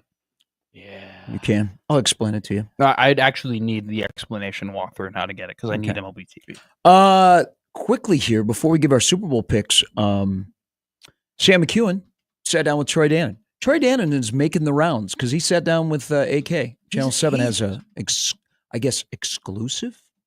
Yes, I did see that tweet. By the way, I need to get the Channel 7 morning show schedule again. Why? They never worked together. Oh. Jack and Melissa. I watch it every morning. Isn't it funny? They're very rarely that they're together. It's really funny. 2 weeks ago, you were like, I want to see more of Troy Dannon. You literally said that. You're like, I want to see more of him. Like, he's kind of not hiding away, but we just haven't seen him in a while. And then literally a week later, and he fires his volleyball coach retires. Sorry. I'm just kidding. Somebody just drove Major off in the sport. The Mary Weiss at Florida retired as well. Oh, wow. So John Cook at Nebraska and the head coach at Florida, that's two major people. But so, yeah, I think he's everywhere. Yeah. Now Troy Dannon he's out there. So Sam just did a sit down with him and he has updated what's going to happen to Memorial Stadium. That being So Dannon told me in the fall that before Christmas, they wanted to announce what they were going to do with Memorial Stadium. And then it got pushed back, and then they wanted to do it in January. He has told Sam that they will not present the plan for Memorial Stadium, the renovation of Memorial Stadium, which he said the timeline has not changed, but they will not present it to the Board of Regents for approval until June 19th. So here is the plan, though. Dannon said the new plan will be much more aggressive in overhauling the East and West Stadium with higher priced and higher in demand seats are located. Quote, we've got a good conceptual design and financial model that on paper is conservative but attractive. So Penn State's doing their stadium $700 million. Mm-hmm. Kansas $450 million. So Nebraska will be somewhere in there. Nebraska still plans to tear down South Stadium after the 26 season, going without roughly 20% of its seats for the 27, as it works on the East and West as well. Dannon wants a renovation robust and thorough enough to last until Memorial Stadium's 150th birthday in 2073. Nebraska will not raise its ticket prices before or during the renovation. Matt, you'll still be here. Hopefully, knock on wood. You will. So they still will tear down Memorial Stadium.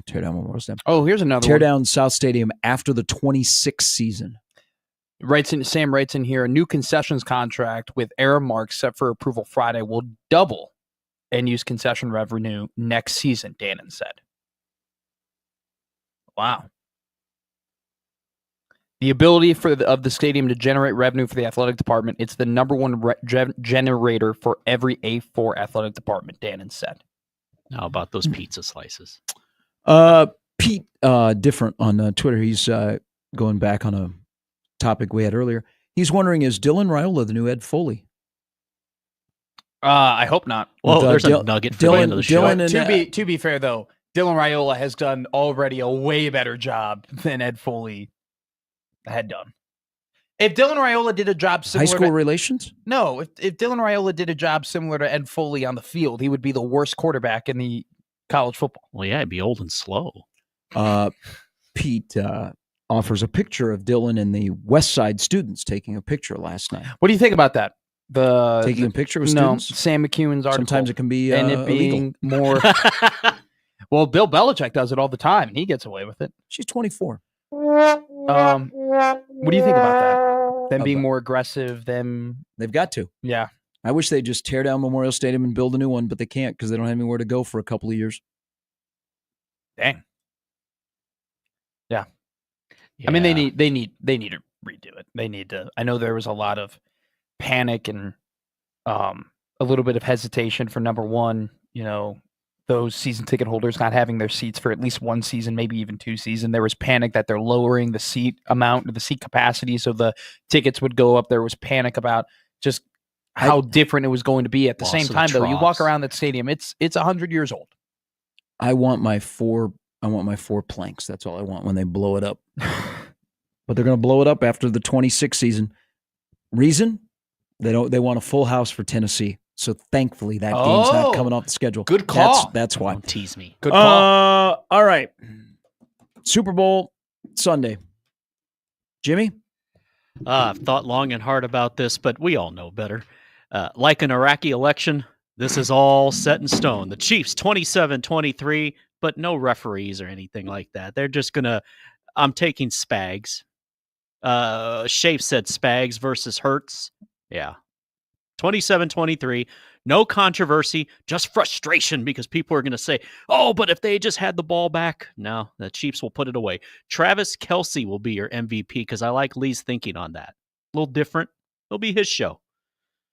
Or it'll be a defensive player. All right. First Super Bowl prediction on the radio station that is connected the big game, the Iraqi election. You know what? And maybe you might be onto something because they went a while, about a decade without holding an election. Yeah. Had a low turnout in 23. I think there'll be a larger turnout to watch the Super Bowl. Are you talking about Kansas City election? You're talking about the Iraq. Okay. So I went down the list yesterday and went position group by position group. Oh God. And I did that and you all. got mad at mine. What? Why are you going, oh God? Because we were running out of time. I'm going to take Philadelphia, 28-24. I think the Eagles are just the better team. I think it's going to be a really, really close game, but I think at the end of the day, they're just more talented and they have a better defense. And I think that Jalen Hurts and Saquon Barkley have the firepower enough to extinguish the Chiefs, but it's going to be really, really close. It's going to be a close game. With that said, I want my team to win 3 in a row. But I understand Philadelphia, so I have predicted Philadelphia to win. But if Kansas City does win, then there's no more discussion about the dynasty or the GOAT because this is a good team. I think Philadelphia needs to get away from this. There is the psychological component of Sunday. Remember what happened the last time they played? They blew a 10-point lead. A tight tension convention game. Mahomes has the ball. Gonna go with Pat and better. Andy Reid. Honestly, you can make the argument it might be better if the Eagles come back and win it as opposed to front running because they're just, you can hear the shark dun dun. And you don't want it to come down to special teams because Kansas City is much better in special teams. Good point. Who would you rather have, Harrison Butker or Missy Elliott? I love that. You're on the Missy Elliott train. Dave Tobe. It's such a good one. I think the Eagles are a better team, and I think the better team will win, but it's just like when you got 15 in red, when you got 15 in white. 15, 87, 1. And 95. When you got those boys, anything can happen, man. Anything can happen. It's going to be, I am so excited. I think it's going to be an awesome game. Here you go, Gary. Wait. Here's how you get the GOAT and get back at him while he's there. Philly jumps out to a 28-3 lead, and here come the Chiefs. Here comes Pat. And they come back and win. Would like that. I think that would be way too stressful. You'll like the end, though. Yeah, I don't know. I just need the voice to be okay for Monday. I can't have a last-second game tomorrow. I can't have, me hollering at the TV. Yeah. So, Mavs by 30 tomorrow, Chiefs by 30 Sunday. This weekend is a marathon, Sharp. It's a marathon. And you know what? Whether you have Chiefs envy, you don't like Philadelphia, it's the last football game for a while, so embrace it. Let's discuss it on Monday. Have a great weekend. Live, laugh, and punt. Make memories. Have a wonderful weekend. It is a huge basketball weekend. Creighton, Omaha, and Nebraska. And 5 weeks from Sunday, Selection Sunday, will all 3 still be in a good position? Yes. Matt, say hi to Doug and Andrew for me. Have Will fun. do. All right, we will. If you're at Baxter tomorrow, Go stop Mavs. by, say hi. For Jimmy, for Matt, I'm Gary. Crossover's coming up next. We'll talk to you on Monday at 6. Go Chiefs.